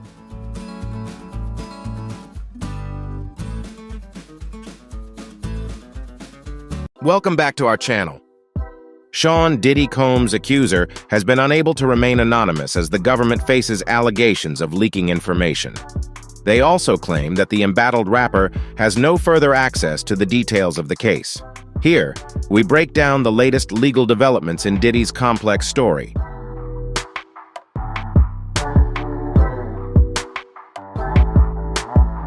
New allegations against Sean Diddy Combs have made headlines, with the accuser claiming he was just 10 years old when he was drugged and sexually assaulted during an audition, leaving him to return home in pain. The recent lawsuits have reinforced previous claims in civil and criminal court, and will break down the latest allegations in this story.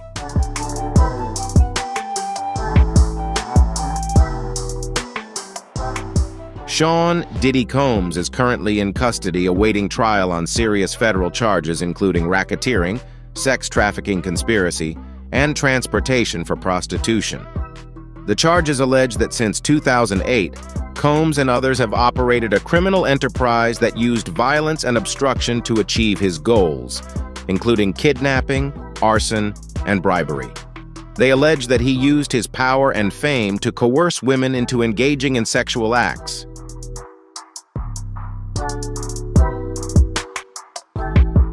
According to prosecutors, Combs not only engaged in physical assaults, sexual abuse, and threats against women, but also organized meetings that were recorded as evidence.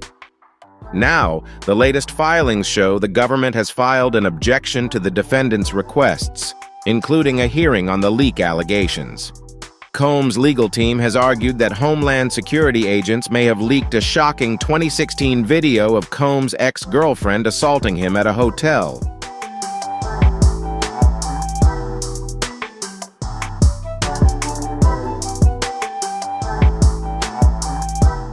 The government has insisted that grand jury proceedings must be kept confidential to avoid compromising witness testimony and the investigation.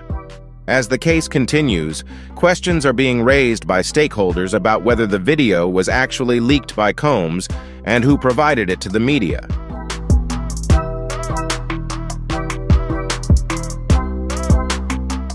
The new charges against Sean "Diddy" Combs are becoming more complicated. The government claims that federal rules governing the confidentiality of grand jury material do not apply to information gathered outside of the process.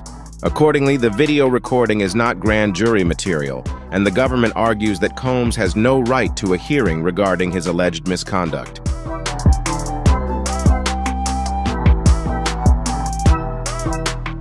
Prosecutors also responded that the articles Combs' team cited did not provide evidence that the leaks originated from the government. They pointed out that the information appearing in the press came from unofficial sources or law enforcement agencies, which are not covered by the grand jury's secret documents.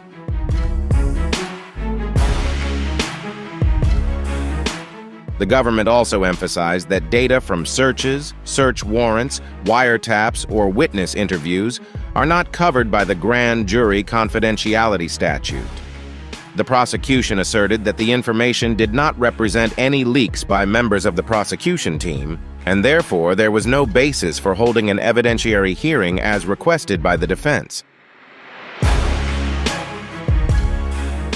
Another key point is that Combs requested a bill of particulars, a document that the government must detail all of the specific allegations. Prosecutors, however, objected to the request, arguing that there was no need to provide additional details at this stage. They asserted that the defense already had all the information it needed to defend itself at trial. Prosecutors stressed that defendant Sean "Diddy" Combs had been fully informed of the charges he was facing through a 14-page indictment and other documents. Additional documents, including discovery letters and witness lists, would be provided in due course. Prosecutors argued that the defendant's request for a bill of particulars was intended to limit the government's evidence at trial and allow the defendant to defend himself against the media in separate civil cases.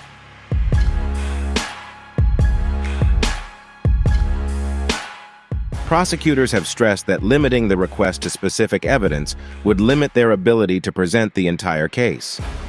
Combs has also asked for the victims to be identified, but the government has maintained that he has been fully informed of the nature of the crimes he is accused of. The government contends that Combs has sufficient information about potential victims, whom he allegedly trafficked, abused, and forced into prostitution.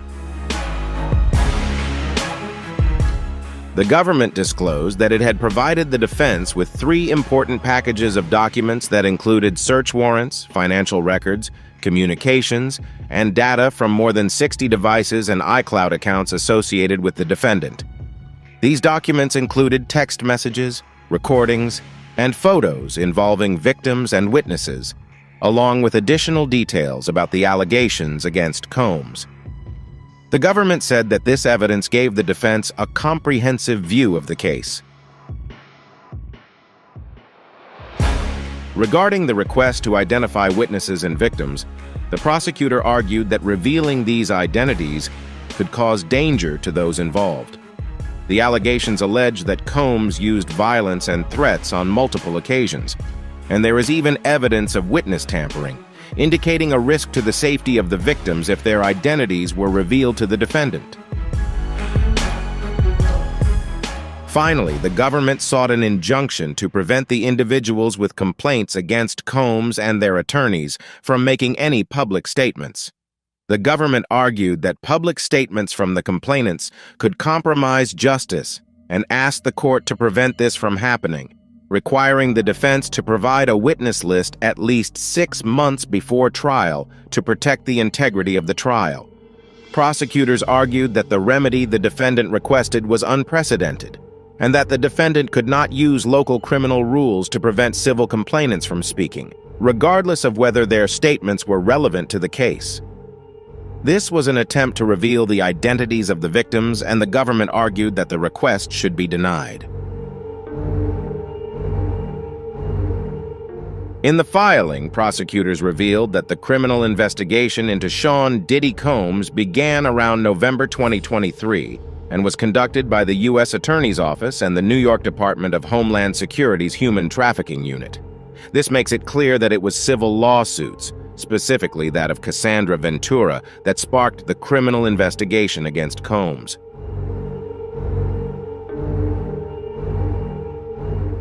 The day after the document was filed, the judge overseeing the case, Aaron Subramanian, received a letter of support from prosecutors, but the contents were sealed because they could contain sensitive information.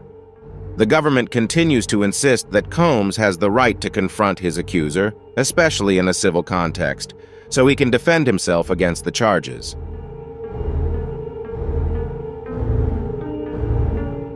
In another case, an anonymous plaintiff, Jane Doe, accused Combs of sexually assaulting her in 2004. However, Judge Mary Kay Viscosil ruled that Jane Doe must identify herself if she wants to proceed with the case, as federal law requires parties in a lawsuit to reveal their identities unless there is a specific privacy reason. The court was not convinced that her safety would be at risk if she revealed her identity.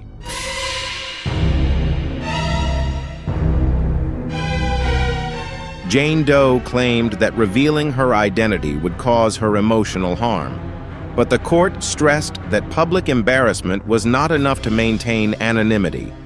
The court held that the public interest in knowing the identity of the petitioners was important, and that if Jane Doe wanted to remain anonymous, she would need to provide evidence of the potential harm, such as an opinion from a mental health professional.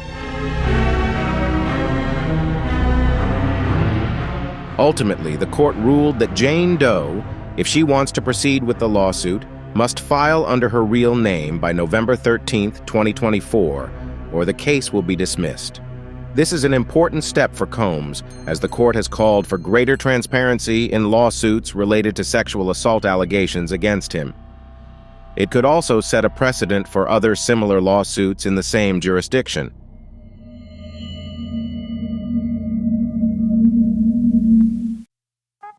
We will explore the actors facing the realities of aging, something even the most famous cannot escape. As the spotlight dims, they confront not only the pressure to maintain a youthful appearance, but also the difficult and sensitive aspects of life. Join us to gain a deeper understanding of these challenges. You might recognize some familiar faces from your childhood. Leave a comment with the number 1, and let's get started together right now.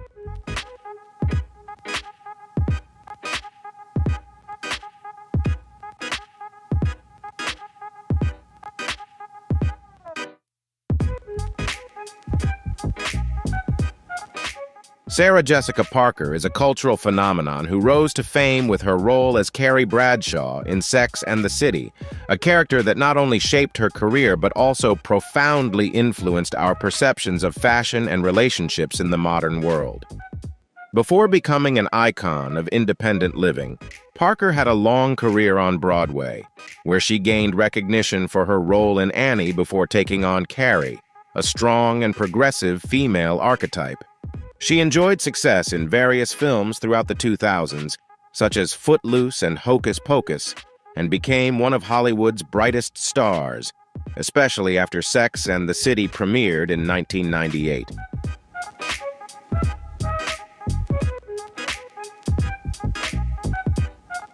Throughout the first season, while still maintaining her youthful charm, Parker became the target of criticism and gossip.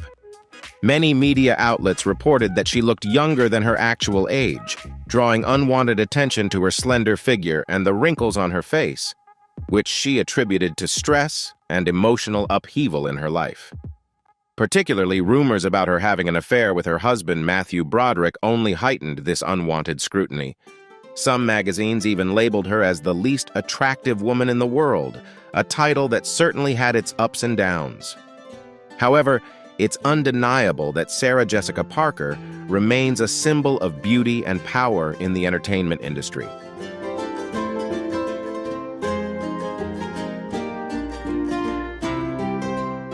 Corey Feldman is a name that left a lasting impression on every child of the 80s, thanks to his standout roles in classic films like Stand By Me, The Goonies, and The Lost Boys. As a teenager, Corey was not only known for his acting talent, but also for his captivating looks, which garnered him a large fan base, especially during his collaborations with fellow actor Corey Haim. Those moments from that era solidified his image as a teen idol that many still remember fondly. However, seeing Corey Feldman today may come as a surprise to many, particularly those who once knew him as a symbol of youth.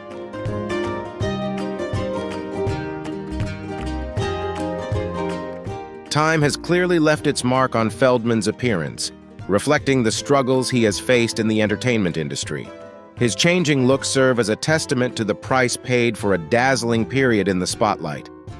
After enduring difficult experiences, Corey shifted his focus to exposing child abuse within the industry. His commitment to protecting victims has taken a toll on his mental and physical health, making him appear more fatigued. Despite these changes, Corey Feldman continues to use his platform to shine a light on important issues, demonstrating strength in his fight against the injustices he has witnessed. His courage not only raises awareness, but also inspires many others in the pursuit of justice and child protection, showing that standing up and speaking out is essential, no matter the challenges faced.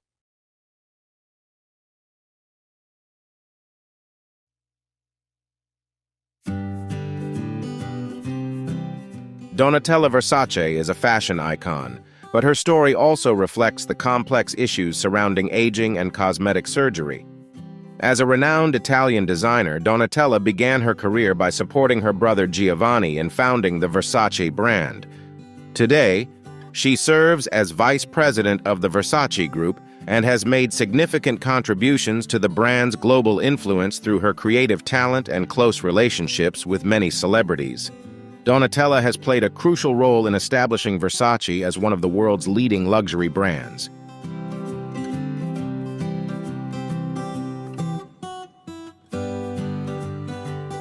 However, as the brand continued to grow, she began to feel the pressure to maintain a youthful and attractive appearance. This led her to make the decision to undergo cosmetic surgery in an attempt to combat the signs of aging. Unfortunately, the procedures she chose did not yield the desired results. Instead of making her look younger, these enhancements altered her appearance in ways she hadn't anticipated. As a result, Donatella became the focus of attention not just for her talent, but also for her significant changes in looks. Donatella's experience raises important questions about whether cosmetic surgery truly helps slow the aging process. She has become a quintessential example of the potential risks associated with using invasive methods to maintain youthfulness, sparking a deeper discussion about the pressures that celebrities face in the fashion industry. Ultimately, Donatella Versace's story is not just about fashion. It serves as a reminder of the importance of self-acceptance and embracing the natural changes that come with age.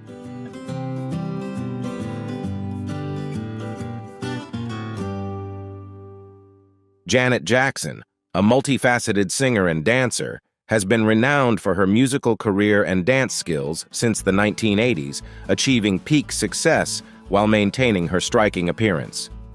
However, in recent years, Janet has undergone a significant transformation, becoming almost unrecognizable due to her weight loss. Despite these changes, the features of Janet's face remain intact, enhancing her femininity. Janet Jackson is not only an artist, but also a woman with a strong foundation in the music industry.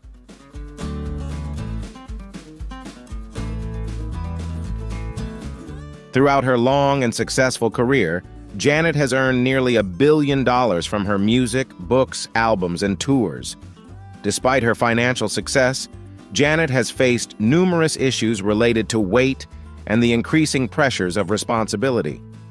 Compared to the glamorous image of a singer from the 80s, she has undergone a notable transformation, reflecting the experiences and challenges she has navigated in her life. Janet Jackson's story is not only an artistic journey, but also a personal one, filled with ups and downs that anyone can relate to.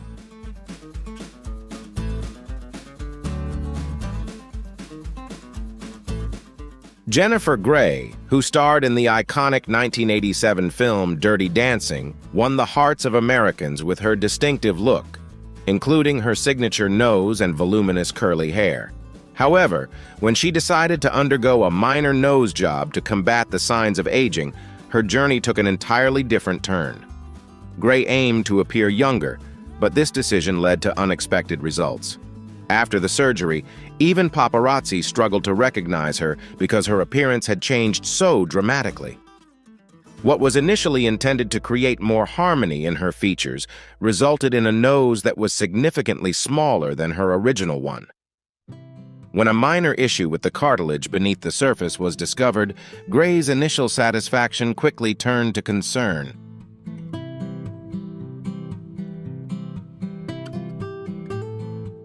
The decision for a second surgery left her looking completely different. Upon returning to the acting industry, Grey struggled to find roles, with even directors failing to recognize her, making her feel as if she had done something wrong. In her autobiography, she shares that despite overcoming challenges, she remains haunted by feelings of guilt for willingly letting go of her most distinctive feature, her nose. Grey's choice to undergo surgery was driven by a desire to slow the aging process, but the unintended consequences for her career serve as a poignant reminder of the inseparable link between appearance and professional identity.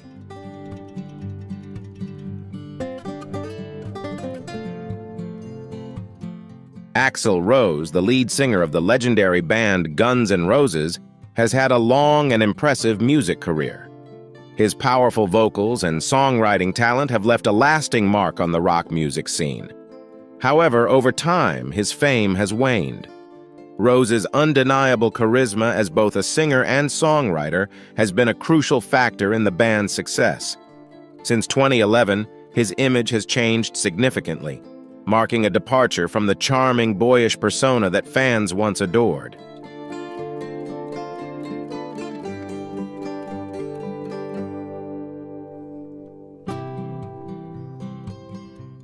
When performing at the Rock in Rio Music Festival, Rose seemed to try to conceal his larger physique with a gold jacket, black hat, and large sunglasses. His rival, Scott Weiland, criticized Rose, accusing him of wearing a wig, getting Botox, and being overweight.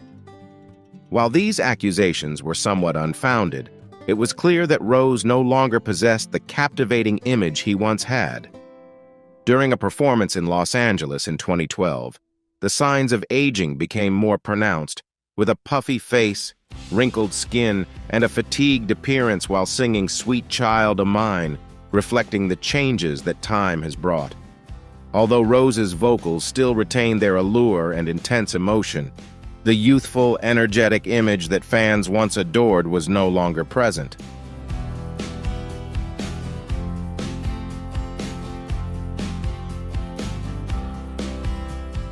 Rod Stewart, an iconic musician with a charismatic personality, has consistently captured the attention of fans throughout his career. He has had several memorable relationships with famous wives, including actress Britt Eklund and supermodel Rachel Hunter. Known for his unique sense of style and a particular fondness for blonde women, Stewart comes from a non-traditional background. He is the father of 8 children with 5 different mothers. Rather than seeking a formal relationship, Stewart has shown a willingness to buy a house for a woman he doesn't particularly like instead of marrying again, reflecting his unconventional views on marriage. Even at 78, Stewart's allure remains undiminished.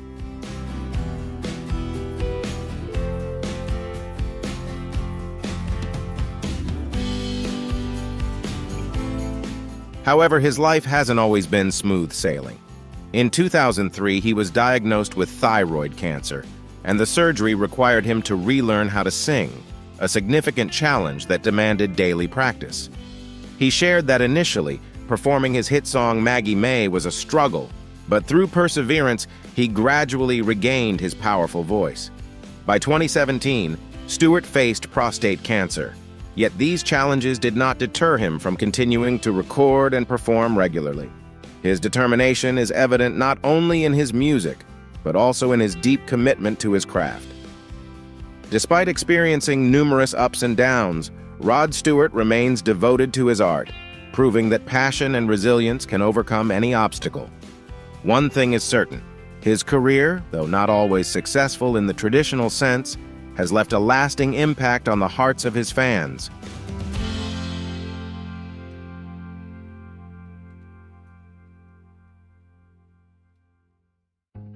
Pamela Anderson, one of the iconic blonde bombshells of the 90s, gained fame after being named Playboy Playmate of the Month. When it comes to Playboy covers, Pamela is nearly unrivaled, and her red bikini became a symbol of her in Hollywood, especially during her role as C.J. Parker in Baywatch.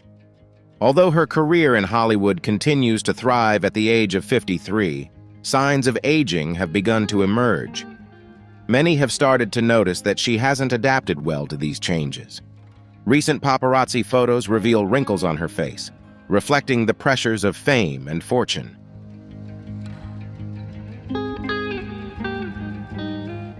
However, Pamela still maintains her signature bleached blonde hair and striking smoky eye makeup.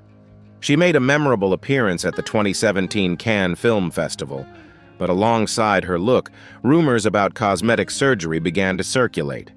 Cosmetic surgeon Marino Gao in London suggested minor procedures such as facelifts, cheek fillers, and Botox injections for her forehead. This interest sparked a debate about her appearance, raising questions about the relationship between aging and fame in Hollywood.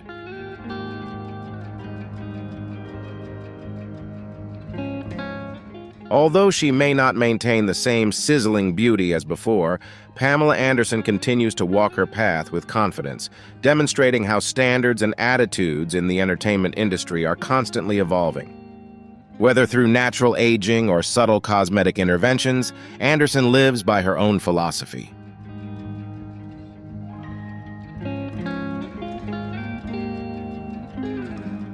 In the glamorous yet treacherous world of Hollywood, Lil' Kim stands out as a pioneering figure in hip-hop, paving the way for artists like Megan Thee Stallion and Nicki Minaj.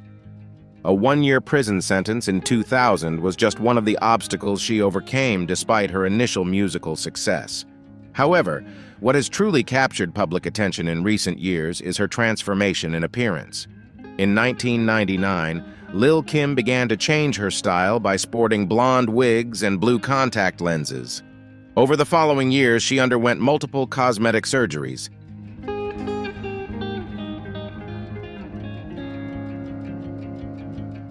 By 2010, her appearance had changed significantly, featuring a smaller nose, possible breast augmentation, fuller lips, and a distinctly altered face shape.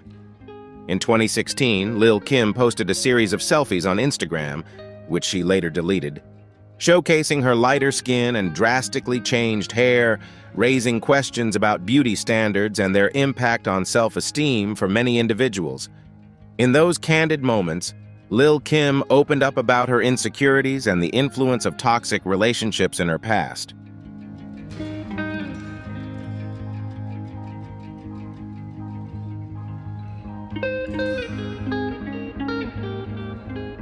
Like many other women of color, Lil' Kim may have turned to expensive and invasive cosmetic procedures due to the pressure of cultural standards that associate lighter skin with greater attractiveness. Unfortunately, the aging process has become more pronounced for Lil' Kim as a result of the aesthetic treatments she has undergone. Despite her efforts to maintain a youthful appearance, there's no way to halt the aging process. Lil' Kim's story not only reflects her musical journey, but also paints a complex picture of beauty pressures in the entertainment industry, a relentless battle between self-confidence and the harsh standards set by society.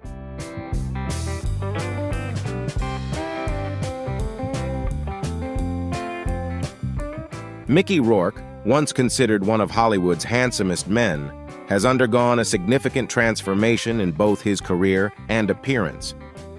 After stepping into the world of professional boxing, Rourke sought to channel his abundant energy into each role.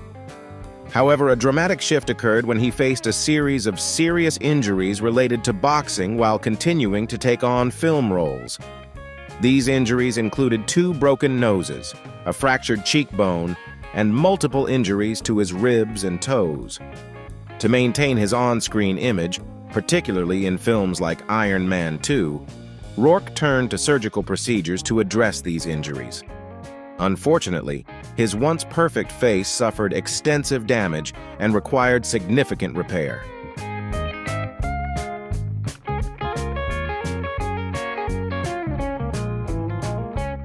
Initially, Rourke resisted surgery, but by 2009, he admitted that his new appearance was the result of a botched facelift. He expressed regret and acknowledged his inability to choose the right surgeon. Additional procedures, including hair transplants, became part of Rourke's strategy to revive his acting career, but the results were not always as expected. By 2019, cosmetic surgeon Hala El-Ati warned that Rourke's face could be seriously damaged due to repeated Botox injections.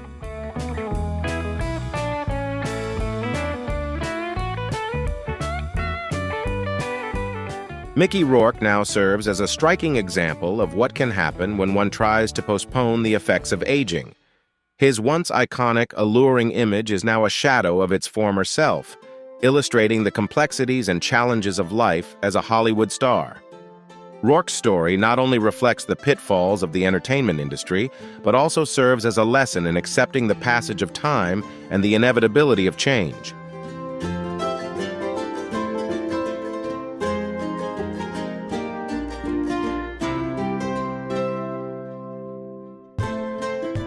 Nick Nolte, once dubbed Hollywood's golden boy, quickly became an icon among suburban housewives with his charm and perfect hair.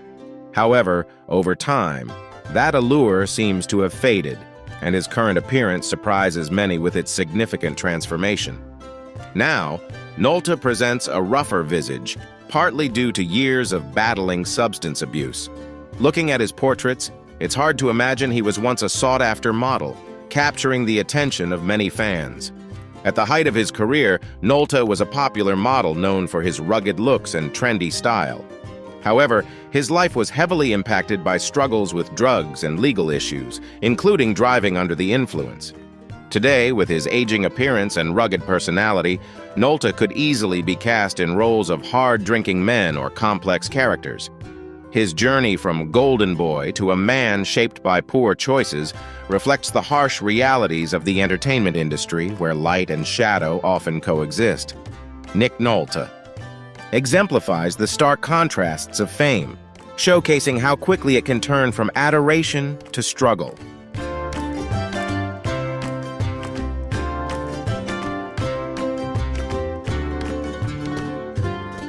Keith Richards, a rock guitar icon, presents a surprising image when considering his physical changes over the years.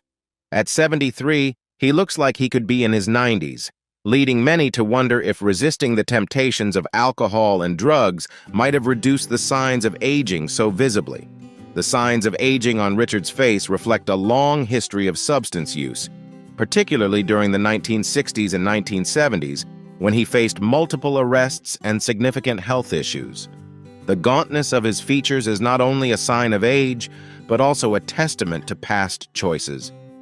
His gravelly voice echoes the weariness of a life filled with both triumphs and challenges. Furthermore, his views on the music industry, especially the rise of rap and hip-hop, show a certain reluctance toward new trends, making him feel somewhat out of place among today's youth. Nonetheless, Keith Richards remains a talented musician with a rich musical legacy, and his presence in the industry continues to inspire generations of artists, despite the difficulties and challenges he has faced. His journey embodies the enduring spirit of rock and roll, reflecting both the highs and lows of a storied career.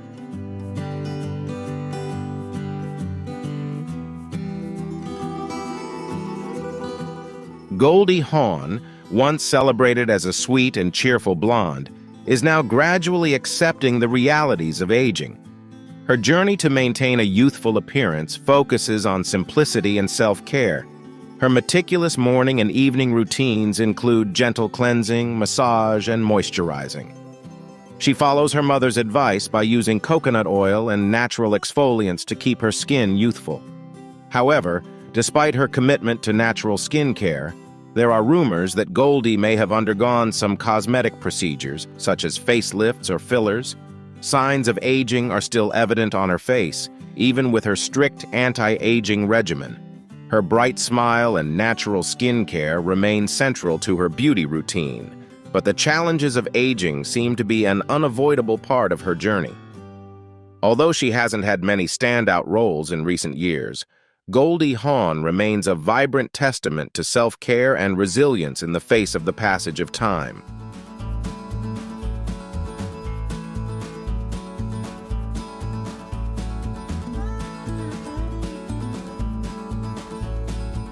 Frankie Muniz, once the star of Malcolm in the Middle, has had a roller coaster journey since stepping away from Hollywood.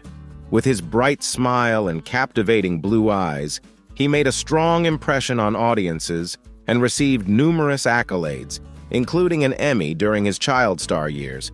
However, the name Muniz is often linked to Malcolm in the Middle, a career he chose to leave behind due to the pressures of the film industry.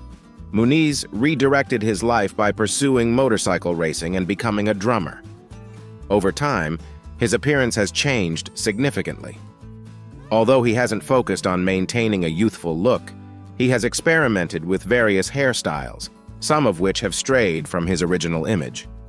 In addition to changes in appearance, Muniz has faced serious health issues, struggling to recall many moments from filming Malcolm in the Middle, due to memory loss resulting from a series of concussions and seizures. Despite these challenges, he continues to live boldly, determined to stay away from the spotlight and the difficulties of his past.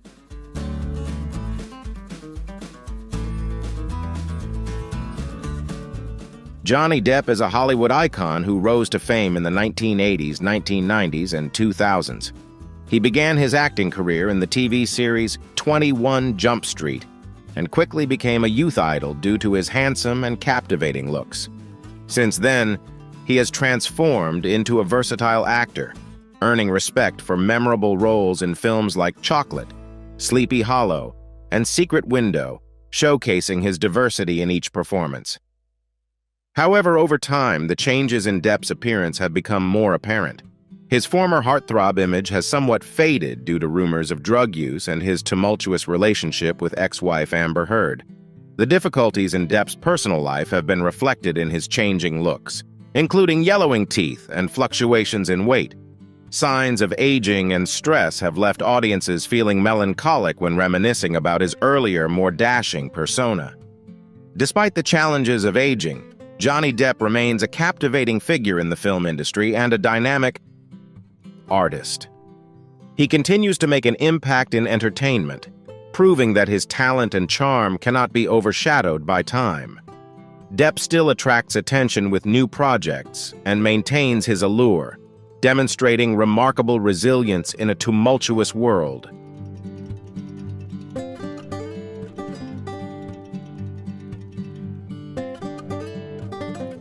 In the 1980s, with his iconic role in E.T. the Extraterrestrial, Henry Thomas quickly captured the public's attention with his natural acting ability and genuine emotion at just 10 years old. His career began in the 1960s, and by the early 1980s, Thomas had become one of the standout stars with an estimated net worth of around $100 million. His achievements were further solidified by prestigious awards, including the BAFTA Award for Best Newcomer. However, fame brought its own pressures, and Thomas grew concerned about the risks of celebrity, leading him to take a break from his career in search of a more normal childhood experience. Ultimately, his passion for the arts brought him back to the screen, allowing him to continue his journey in the entertainment industry.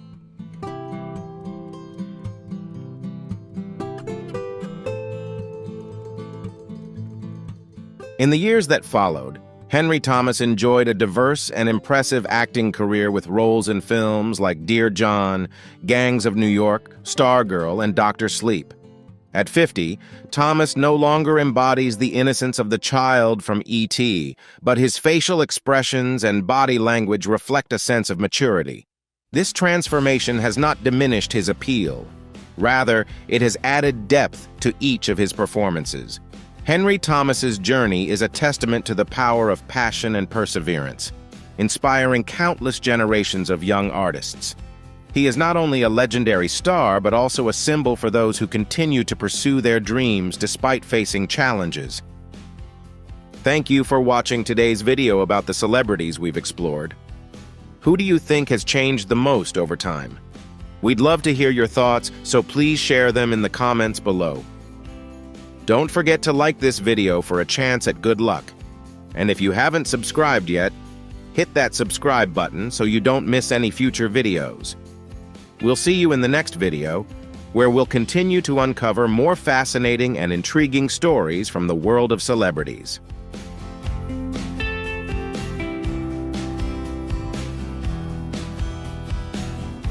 Welcome back to our journey. Today, we dive into a new and intense chapter.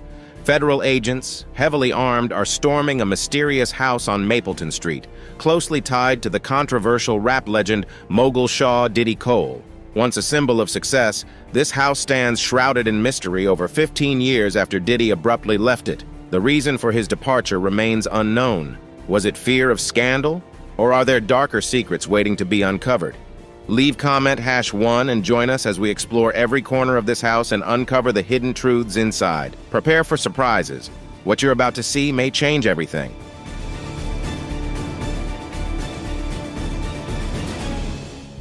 On October 6, 2024, famous streamer Yusef Break L set out to explore a mysterious mansion.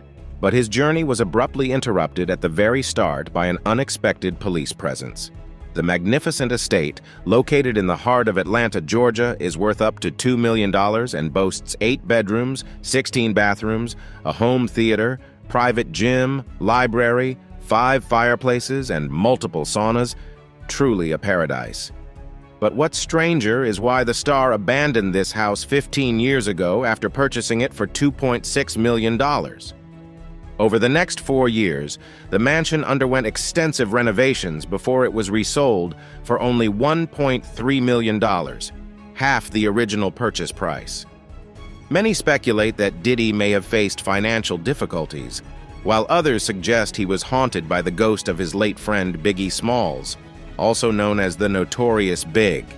As the police continue to investigate the rap legend's shooting, Diddy is now suspected to be linked to Biggie's death.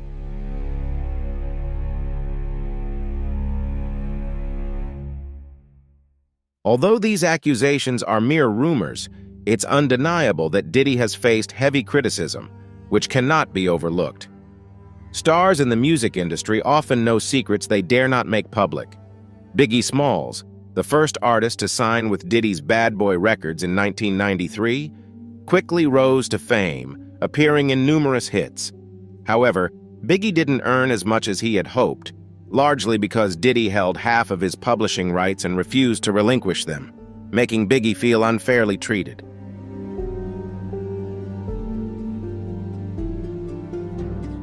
What secrets are hidden within this mansion, and is Diddy truly a victim of his own past? Stay tuned to find out.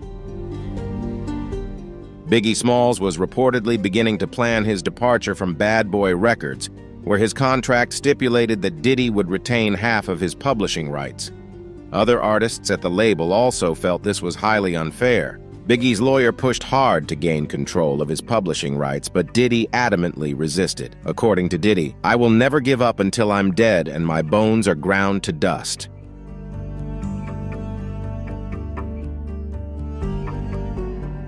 On March 5, 1997, Biggie participated in a radio interview in San Francisco, where he revealed he had hired a bodyguard out of concern for his safety. 3 days later, on March 8th, he attended a post-party for the Soul Train Music Awards. The situation took a turn for the worse at 12:30 a.m. when the fire department had to shut down the party due to overcrowding. After leaving the party with his entourage, Biggie stopped at a red light. At that moment, a black Chevy Impala pulled up, and the driver, an unidentified black man, rolled down the window and drew a blue steel gun. In seconds, shots rang out, and the rap legend was struck 4 times. His entourage rushed him to Cedars-Sinai Medical Center, where he was pronounced dead at 1:15 a.m.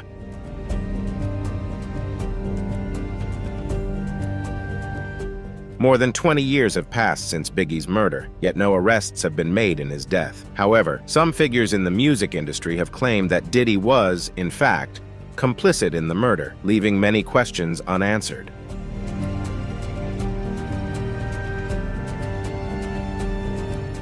In a significant blow to Diddy's reputation, 50 Cent publicly criticized him, hinting at Diddy's involvement in Biggie Small's death and claiming that the truth would eventually come to light. 50 Cent and Diddy have never shared a good relationship, and they even became rivals in the liquor industry in 2023. 2 decades after Biggie's death, Diddy finally relinquished control over the artists and musicians at Bad Boy Records, who helped build the label into a music empire.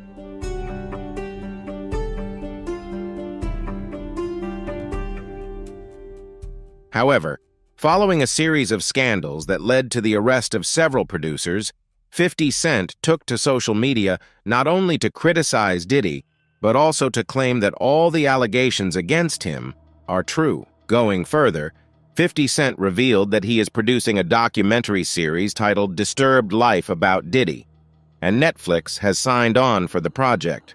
With rumors that Diddy may be facing jail time, it seems 50 Cent is ready to unveil all the secrets he has kept for years.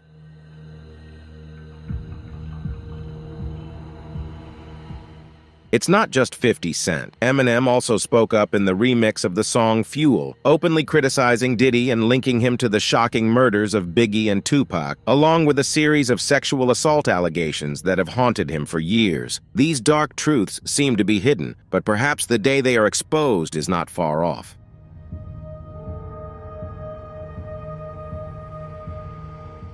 Eminem first made bold statements against Diddy by hinting at similar allegations in the original song Fuel. While there is no concrete evidence to confirm that Diddy was truly involved in Biggie's death, one thing we do know for certain is that something seems to instill fear in Diddy about the luxurious estates he once owned. Perhaps Biggie's ghost is truly haunting the music mogul, as this isn't the first time Diddy has abandoned a lavish mansion without a clear reason.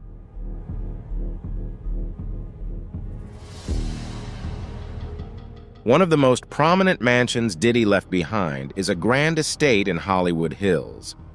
Spanning 9,000 square feet with 5 bedrooms and 9 levels, the mansion is now covered in vibrant graffiti rather than being lavishly preserved. Huge letters like "Diddy was here" are painted in bright red on the roof, and a crying heart appears on the wall. Graffiti artists have covered the white exterior with satirical phrases like, "Money is temporary, style is forever." Even squatters have broken into the mansion, and local reports say that at least 10 people were evicted in a single day. It's been roughly 10 years since this property was abandoned, and its state of disrepair only seems to worsen. The mansion has drawn even more attention in recent weeks, since Diddy was arrested in Manhattan on sex trafficking charges. Once owned by singer Mary J. Blige and valued at $6 to $7 million, the mansion has now become a street art masterpiece.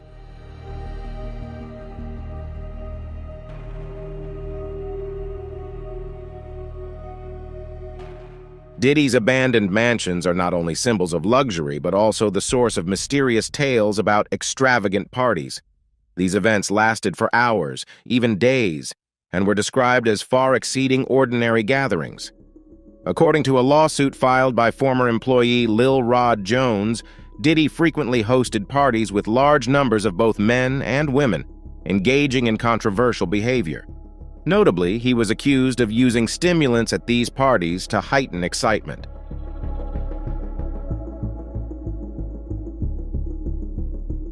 After his arrest, many other strange details emerged from inside Diddy's homes. A video from one of his mansions shows a massive 50-foot bed in the backyard. However, this wasn't a decorative piece, but part of special events held there. Images reveal people having a good time around this bed during his parties. These parties often lasted long and required recovery time, with many attendees needing IV drips. When authorities raided Diddy's mansion in Miami, they found a large quantity of unidentified fluids and other equipment.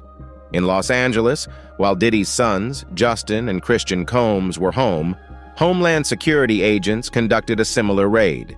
The final images in the video show an agent directing Christian while Justin is in handcuffs.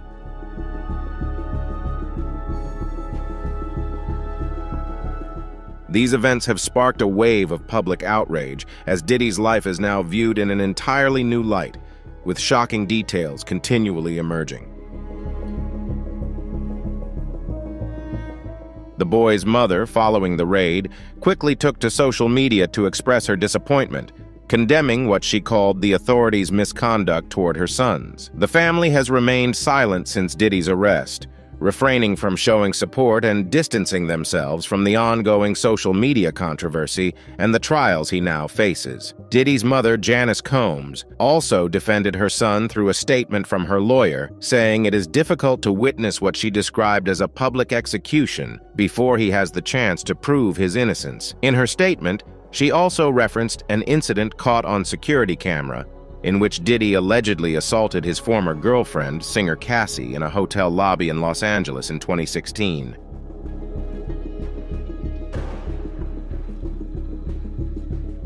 She acknowledged that her son has made mistakes in the past, but emphasized that these should not define who he is. Despite proclaiming his innocence, the indictment alleges that Diddy repeatedly used weapons to intimidate and overpower others, including victims and witnesses of abuse allegations. When criminal charges were brought, Diddy and his associates are accused of bribing and providing false information to silence the victims. In another court document, prosecutors also claimed that Diddy and an unidentified accomplice kidnapped someone in 2011, threatening the victim with a weapon to carry out a burglary. Just weeks later, Diddy was accused of vandalizing a vehicle by slashing its roof and throwing a Molotov cocktail into it.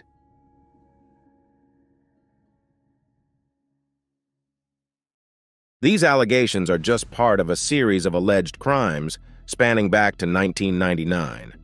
On December 27, 1999, Puff Daddy, his former girlfriend Jennifer Lopez, and rapper Jamal "Shine" Barrow were arrested after a nightclub shooting nearly cost a woman her life. One of the victims, Natana Ruin, spoke out about the incident, claiming that a bullet from Diddy's gun went through her face. Ruin stated that a doctor was able to remove a fragment of the bullet still lodged in her face as evidence. She described the horrifying moment when Diddy allegedly drew a gun and fired it into her nose. Although Diddy, Lopez, and Barrow were all arrested following the incident, only Barrow was formally charged, while Diddy and Lopez were detained on suspicion of weapon possession and later released without charges.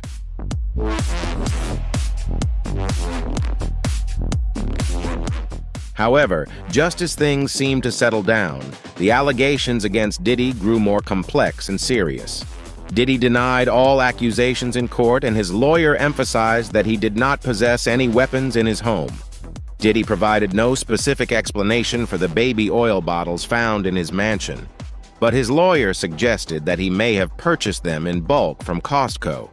However, a Costco representative refuted this, stating that they do not sell baby oil at any of their U.S. stores, further fueling suspicions that Diddy and his family might be hiding something.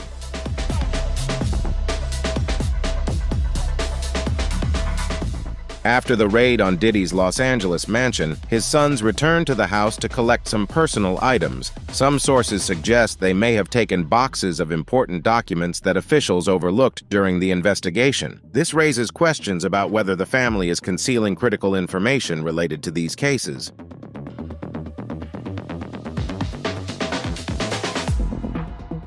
Diddy's luxurious Los Angeles mansion has drawn significant attention not only for its opulence, but also for rumors of a mysterious tunnel system connecting the house to other areas on the property.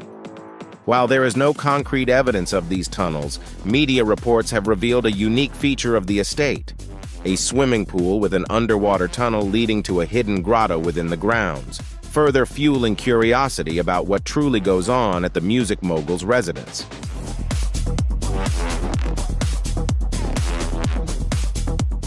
Additionally, Diddy's sons, Justin and Christian Combs, were also spotted leaving the house late at night. One evening, Justin was seen arriving at the mansion around 10:30 p.m., and just a few hours later, Christian appeared as well, with both quickly driving away, sparking speculation about their mysterious destination. Recently, Christian Combs has faced serious allegations related to a notable incident in December 2022. According to a lawsuit, both Christian and his father, Diddy, were named in connection with an incident aboard a luxury yacht that Diddy had rented. The yacht's manager, Grace Al Marcia, claims she was forced to drink alcohol against her will and then placed in an unwanted situation where she was compelled to participate in an illegal act. She described initially not realizing anything was wrong, but after feeling something unusual about her condition, she suspected her drink had been spiked.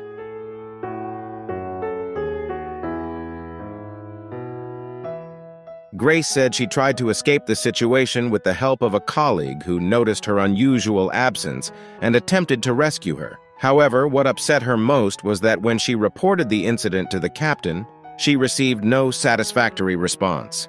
Grace believes there may have been an arrangement to cover up what happened on the yacht, and she suspects that Diddy might have paid to keep the matter quiet to protect his and his family's reputation from unwanted scandals.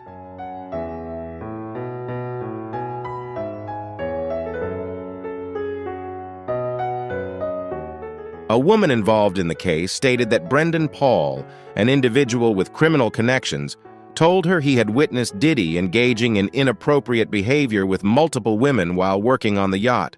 Notably, in March, Brendan Paul was arrested for possession of marijuana and cocaine. Prosecutor Tony Busby alleges that approximately 90% of the hundreds of incidents involving Diddy are drug-related, including the use of a potent animal tranquilizer. Many victims reported being deceived into consuming drinks laced with dangerous chemicals. Under the influence, some individuals were exploited in their vulnerable state, often being moved to different locations to be assaulted while still intoxicated.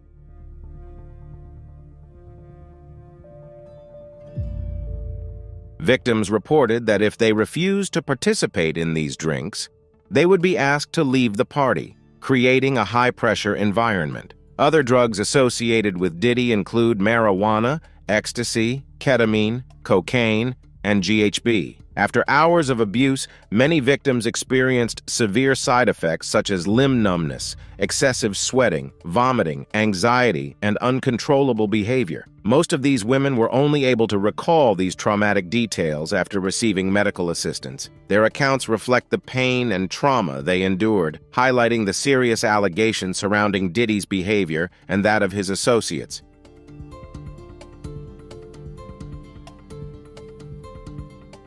In September 2024, Thalia Graves filed a lawsuit accusing Sean Diddy Combs and his bodyguard, Joseph Sherman, of a serious incident that occurred in 2001 when she was 25 years old. At that time, Graves was in a relationship with a music producer who worked with Diddy. According to the lawsuit, Diddy and Sherman allegedly used their connections to lure her to a private recording studio, where they offered her a drink she suspects was laced with a sedative.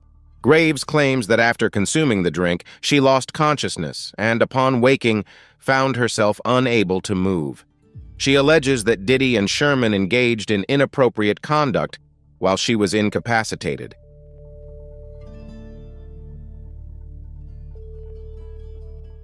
Another woman, Joy Dickerson, also filed a lawsuit with similar allegations.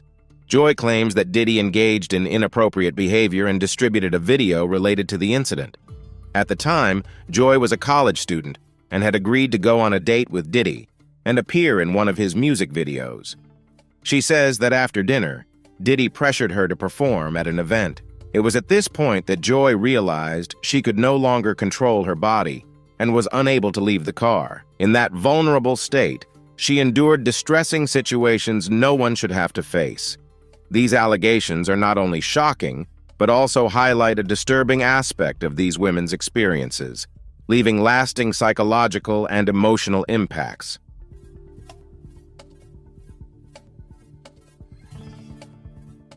Another woman, Adria, also filed a lawsuit against Diddy, along with his record label partner, Jacob Arabo, known as Jacob the Jeweler, and several other unidentified defendants over alleged misconduct that took place in 2004. Adria, a dancer at a New York club, was hired to perform at a renowned Puff Daddy party in the Hamptons. In the lawsuit, Adria claims she was pressured into using drugs and alcohol at the party, and suspects her drink was spiked, causing her to lose control. She states she was forced into unwanted sexual acts with guests at the event and was made to change from her regular white outfit into a short black dress, which she believes was meant to mark her as a prostitute. Adria alleges that Jacob Arabo was among the guests involved in these inappropriate situations. She suspects that secret recordings exist of the sexual assaults she endured at Diddy's home while she was unconscious.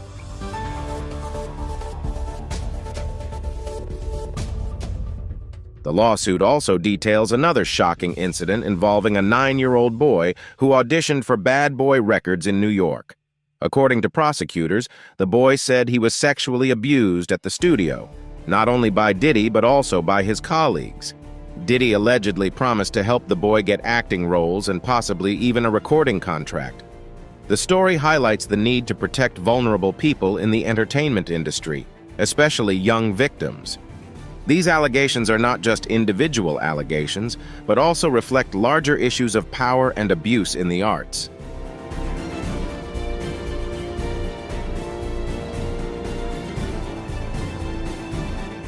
We will continue to monitor these allegations as prosecutor Tony Busby, who is currently representing 12 individuals with substantial evidence of assault, stated that they are facing a serious case. On October 10th, the judge overseeing Diddy's federal case held a hearing in New York and set the trial date for May 5, 2025. Diddy Combs appeared in court alongside several family members, where he pleaded not guilty. He appeared at the hearing with a confident and somewhat cheerful demeanor, dressed in jail-issued khaki pants and shirt with ankle shackles. He waved to his family seated in the second row and smiled brightly as officers led him into the courtroom.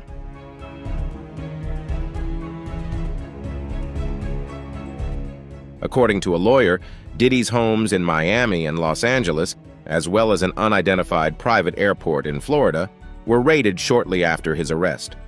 During this process, 96 electronic devices were seized, with an additional 4 devices confiscated after Diddy's arrest last month. 8 of the devices found in Miami contained nearly 90 terabytes of data, which the lawyer described as extraordinary evidence. This evidence is likely to have serious consequences, especially following the initial public lawsuit by Cassie Ventura. The music industry and fans worldwide are now confronted with a stark contrast between the image of Diddy they once knew and the serious allegations currently being brought against him. If Diddy is convicted, it is likely that others may also be implicated, with prosecutors promising that we may see many names beyond P. Diddy in the future.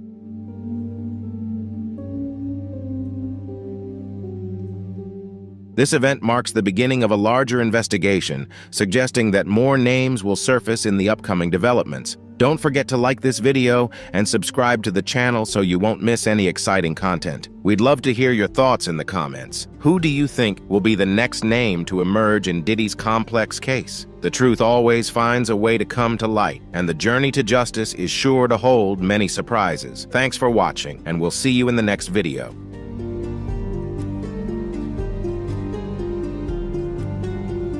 Sean Diddy Combs could be facing new charges in his criminal case in New York as more victims of his alleged misconduct continue to come forward with claims in civil lawsuits, and a grand jury could be convened in the Southern District of New York. We'll take a closer look at what this means for the disgraced rapper and analyze the implications with a current law professor. Welcome to the program, brought to you by our channel.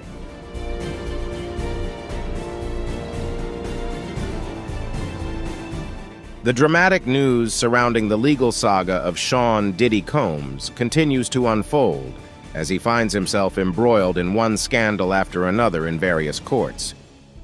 Could he be facing new charges related to criminal conspiracy and government-related sexual offenses? According to reports, a grand jury in New York may soon hear new evidence in Combs' criminal case. In fact, attorney Ariel Mitchell told NBC News on Wednesday that a male client of hers will testify before the grand jury in the Southern District of New York today, and a source familiar with the proceedings confirmed to NBC that a man is expected to testify.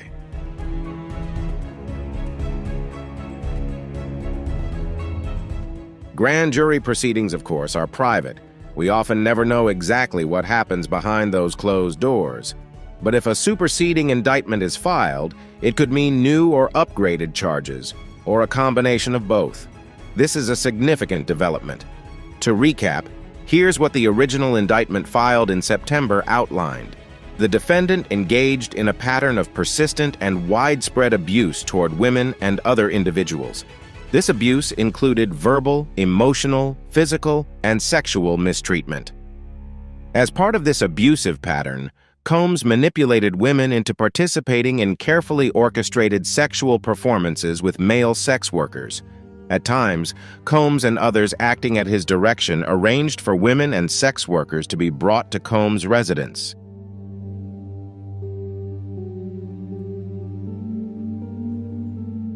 Combs secured women's involvement by, among other means, providing and distributing stimulants to them, controlling their careers, leveraging financial support, and threatening to withdraw that support, as well as using intimidation and violence.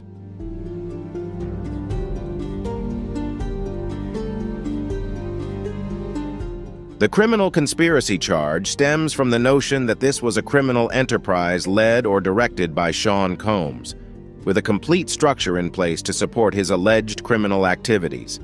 He is also accused of forcing victims to engage in commercial sex acts through the use of force, fraud, or coercion. And he is further accused of transporting individuals for the purpose of prostitution.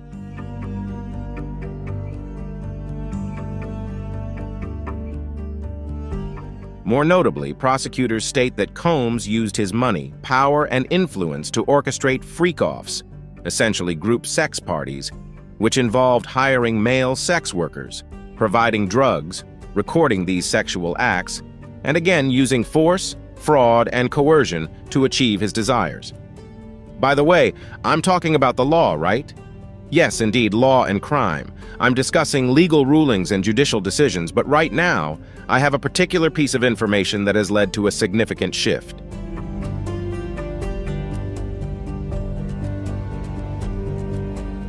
Why is that? Because now you can legally participate in predicting who will win the 2024 election. That's right. It's legal because Sidebar's sponsor, Kai, went to court and won legal approval for election outcome prediction transactions for the first time in 100 years.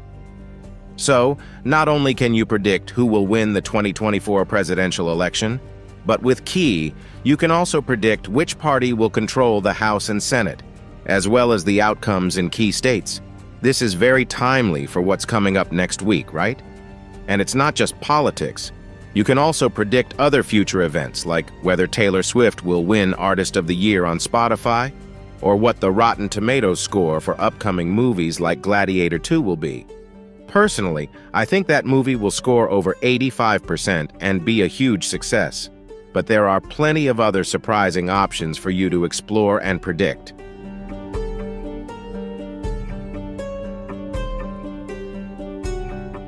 Returning to Ariel Mitchell, who has represented multiple clients in a series of civil lawsuits filed against Sean Combs since his home was first searched in March, sparking rumors of a federal investigation. One of her most recent clients is a woman from California named Jane Doe, who reported that she was assaulted by Combs in 2018, but managed to escape and ran to a neighbor for help. She also filed a police report, but stated that nothing substantial came of it.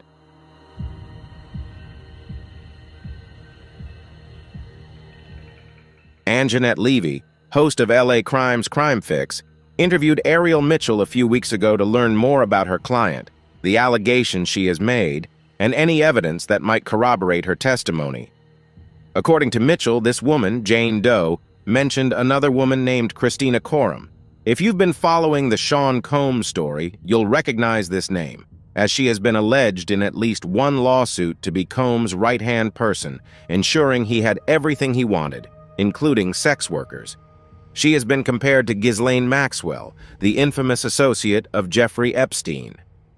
However, it's important to clarify that no criminal charges have been filed against Christina Coram, and she has not been mentioned in any government documents in this criminal case.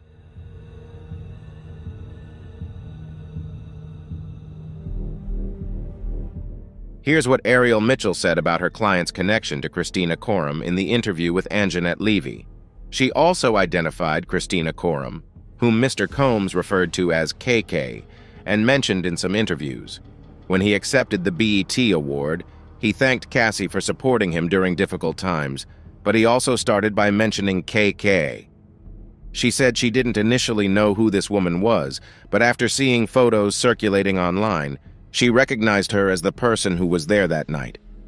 This is the person she described to the police, but she didn't know her name.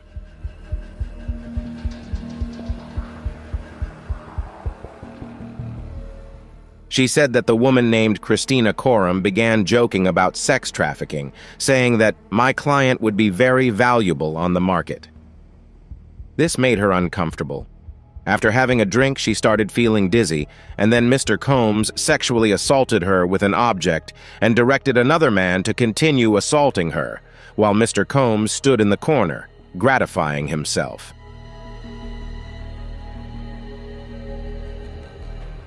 This sounds very similar to what has been alleged in Combs' freak-off events.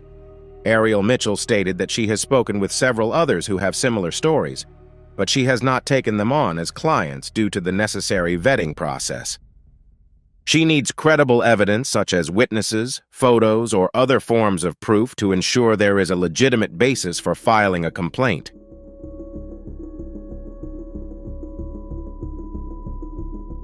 Ariel also mentioned that there are individuals who have called in with similar stories, but they are not U.S. citizens. They are foreigners who were trafficked into Miami by Mr. Combs. Because she cannot verify their stories, she is unable to take them on as clients.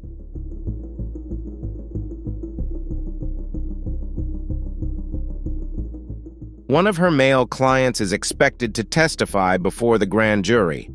If a superseding indictment is issued, this could impact the current trial date of May 5, 2025, with new charges and evidence.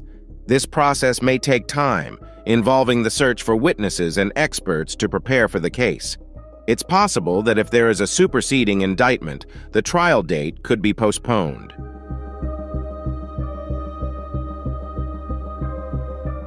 Throughout this time, Combs has firmly maintained his innocence. And to be clear, he has not been found liable in any criminal or civil cases related to sexual misconduct. Combs' legal team has stated that they look forward to presenting their case in court and have indicated that Combs himself may testify in his defense to share his side of the story. We'll discuss that further later on.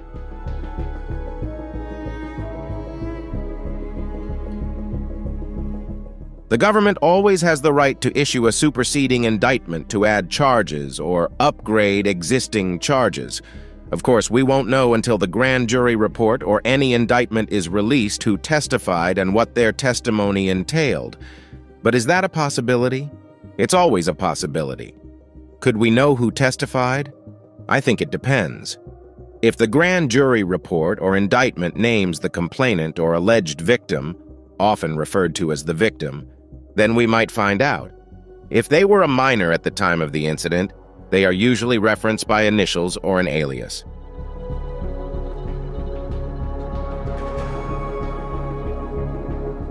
I'm curious about what new charges might be added, or if certain charges might be upgraded or modified. We'll discuss that further later. But I think the timing here is interesting. Do you think the prosecution knew about what could be this new evidence before the new lawsuits were filed? Did they always know about it and wait to present it to the grand jury? Why wasn't it introduced from the beginning? Remember, he's currently facing 3 charges, but additional charges could still be added. The timing is quite interesting, truly interesting. I don't want to speculate further because clearly we don't know the exact details of the investigation, nor do we know the extent and frequency of communication between federal prosecutors from the Southern District of New York and the attorneys handling the civil cases.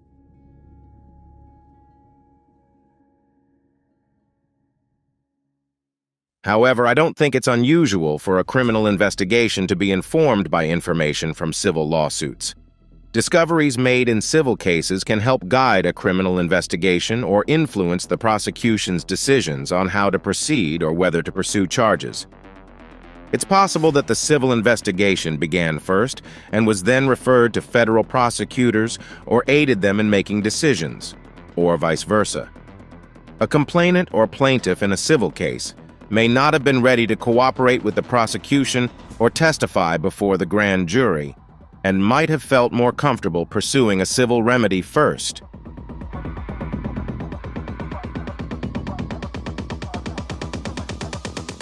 This makes a lot of sense, doesn't it? Why do we have charges against Sean Combs? Because of the civil lawsuits. It's clear that Cassandra Ventura is, if not the key witness, then certainly an important witness for the prosecution's case. When reading the indictment, it seems her allegations make up a significant portion of it. So I think this is a clear example of how civil lawsuits may have triggered the criminal investigation and the criminal charges.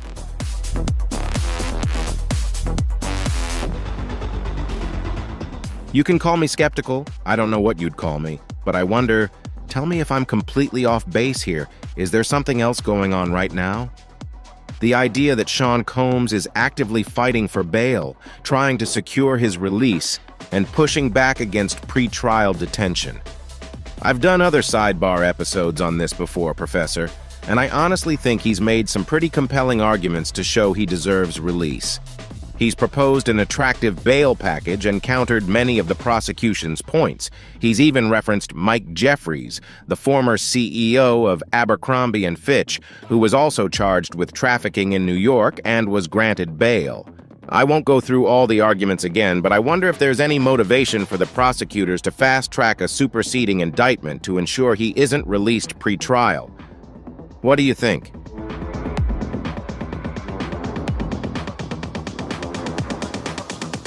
I don't know, but that could very well be part of their strategy. However, I'd say that the purpose of bail is to ensure the defendant's presence at trial. It's meant to make sure that if there's any intent to flee or skip proceedings, the defendant has a strong reason to appear and participate in court proceedings or hearings. I think you're absolutely right in saying that, in Combs' case, he's invested a substantial amount in his defense, and if granted bail, he'd be in a better position to engage in building his defense strategy, planning cross-examination theories, and working closely with his legal team.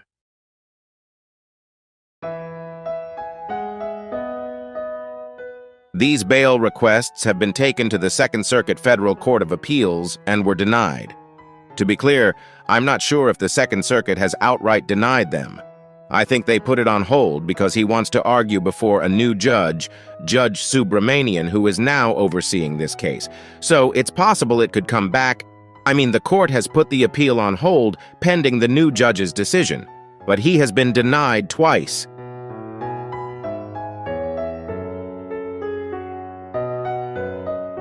I understand you, but I view this issue from a different angle.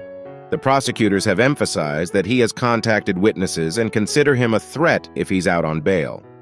From their perspective, if he's detained, more people may feel comfortable coming forward with evidence, additional witnesses, and more alleged victims. These individuals might feel safer testifying if they know that Sean Combs isn't free.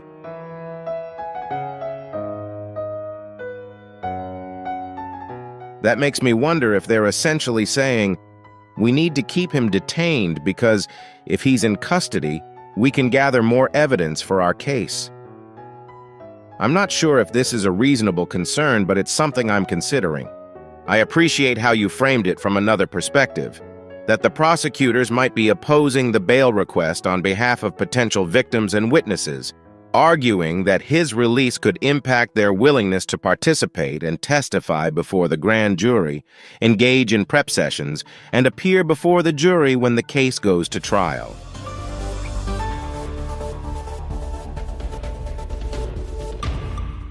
As a former prosecutor, I'm very hesitant to suggest that prosecutors would be inclined to add on and keep stacking charges just to keep the defendant detained. I don't think that's an appropriate use of the bail system or the pretrial detention system.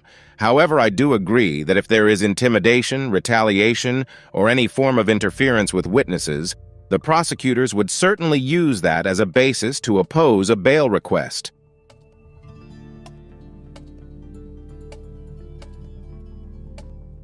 Combs has denied this, but that's a separate conversation. Let me ask you this. If there were a male victim alleging abuse by Sean Combs, what charges could potentially be upgraded? Would it be an additional trafficking charge or perhaps more allegations to strengthen the organized crime charge? One thing we've wondered from the beginning, because I've been following Sean Combs' story over the past year, is that I was quite surprised there were no charges involving minors. Even before the indictment, there were allegations that he may have enticed minors. Since he was indicted, we've seen a wave of civil lawsuits where people claim he sexually abused them when they were underage.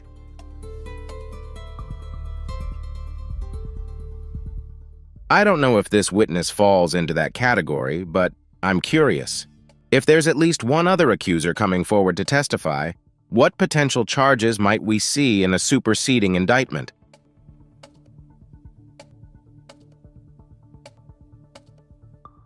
Remember that any charges Sean Combs is currently facing are gender neutral, and to my knowledge, in most states, and certainly under federal law, charges of sexual abuse, sexual violence, rape, or sexual assault do not depend on the gender or gender identity of the victim.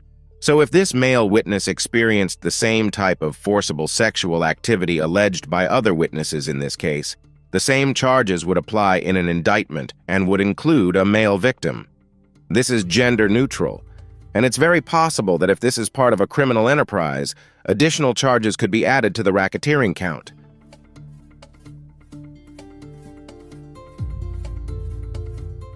I think it's very important for us to note, and for the public to understand, that sexual assault charges are gender neutral, and male or male-identifying victims can be just as much victims of sexual assault as female victims. We also need to be clear that not every instance of sexual assault qualifies as a federal charge. It must align with a federal charge category. If someone claims they were sexually assaulted by Sean Combs in 2010 or someone else says they were assaulted in 1995, how could these events rise to a federal crime?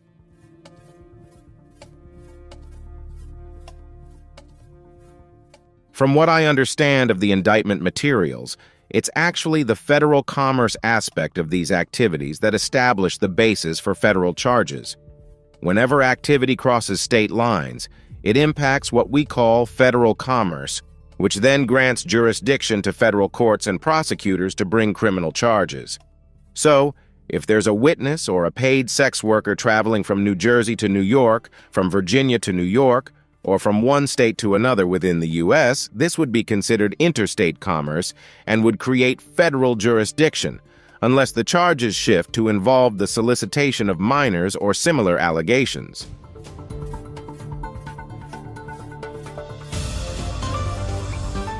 Let me ask this. You don't have to go back to the grand jury if you just have additional evidence supporting a charge. For example, racketeering makes up about 80% of the indictment, and it includes references to forced labor, sex trafficking, kidnapping, arson, bribery, and obstruction. But they don't specify individual instances, nor do they name alleged victims or witnesses.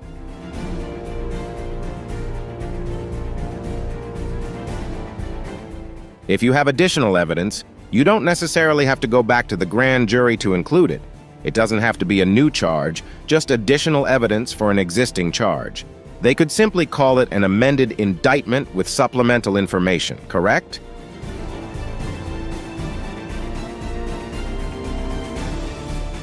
I think you're right about that.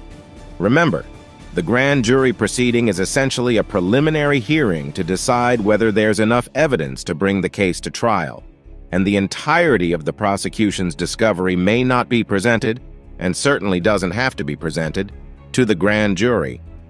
This could mean that when the discovery process begins, when the prosecution's materials and investigative reports are handed over to the defense, there may be much more information in the discovery packet provided to the defense than was presented to the grand jury. So you're absolutely correct. There's no need for a superseding indictment if it's just additional evidence on the same charges or regarding the same victims already presented to the grand jury.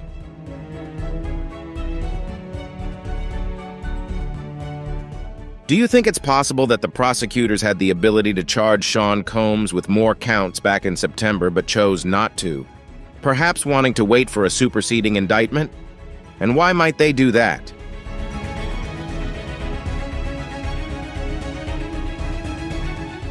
I think that's possible, yes. There's always a strategic decision involved in these cases.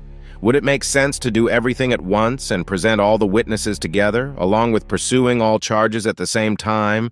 Perhaps. But trials and investigations are organic, ever-evolving processes. So while it may have been the prosecutor's intent to have a complete case file in September, if the investigation is growing and more people are willing to come forward and share their experiences, that could create a need for a superseding indictment.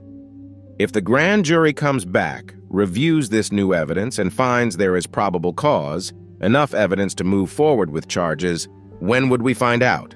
How quickly would this process happen if he were to actually face a superseding indictment?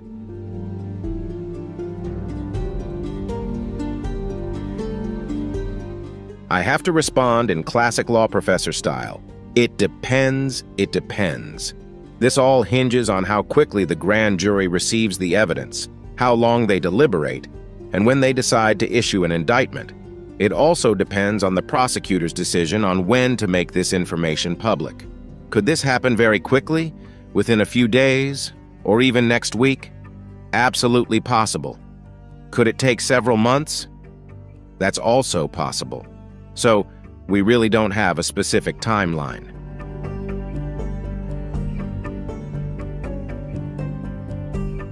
If federal charges involving minors come into play, I think this entire case will change. I believe his defense strategy would also shift because much of the defense he seems to be presenting now is centered on consent. Everything was voluntary, there was no trafficking, no coercion. If we consider that the first alleged victim is Cassandra Ventura, and he's saying, "She was my girlfriend, of course I'd take her places, and we had a consensual relationship," he may be arguing that everything was consensual. But if minors are involved, that changes everything, doesn't it?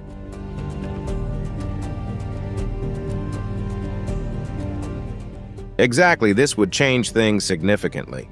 I think there could be evidence the defense might try to use to cross-examine witnesses who have filed civil suits, as their credibility might be questioned. Anytime a witness has something to gain or profit from the trial's outcome, that can indicate potential bias. If these witnesses were minors at the time of the alleged abuse, they might be cross-examined on any civil claims they're currently pursuing. Another point to keep in mind, however, is that prosecuting child abuse cases, especially cases involving delayed disclosure, can be very challenging due to the passage of time, potential memory lapses, or the lack of physical evidence.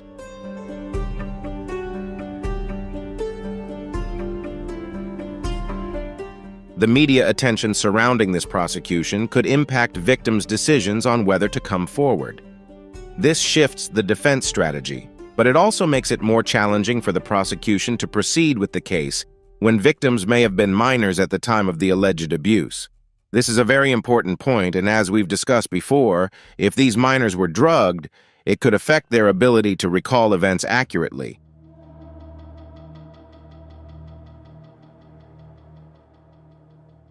Thank you all for joining us. We truly appreciate it.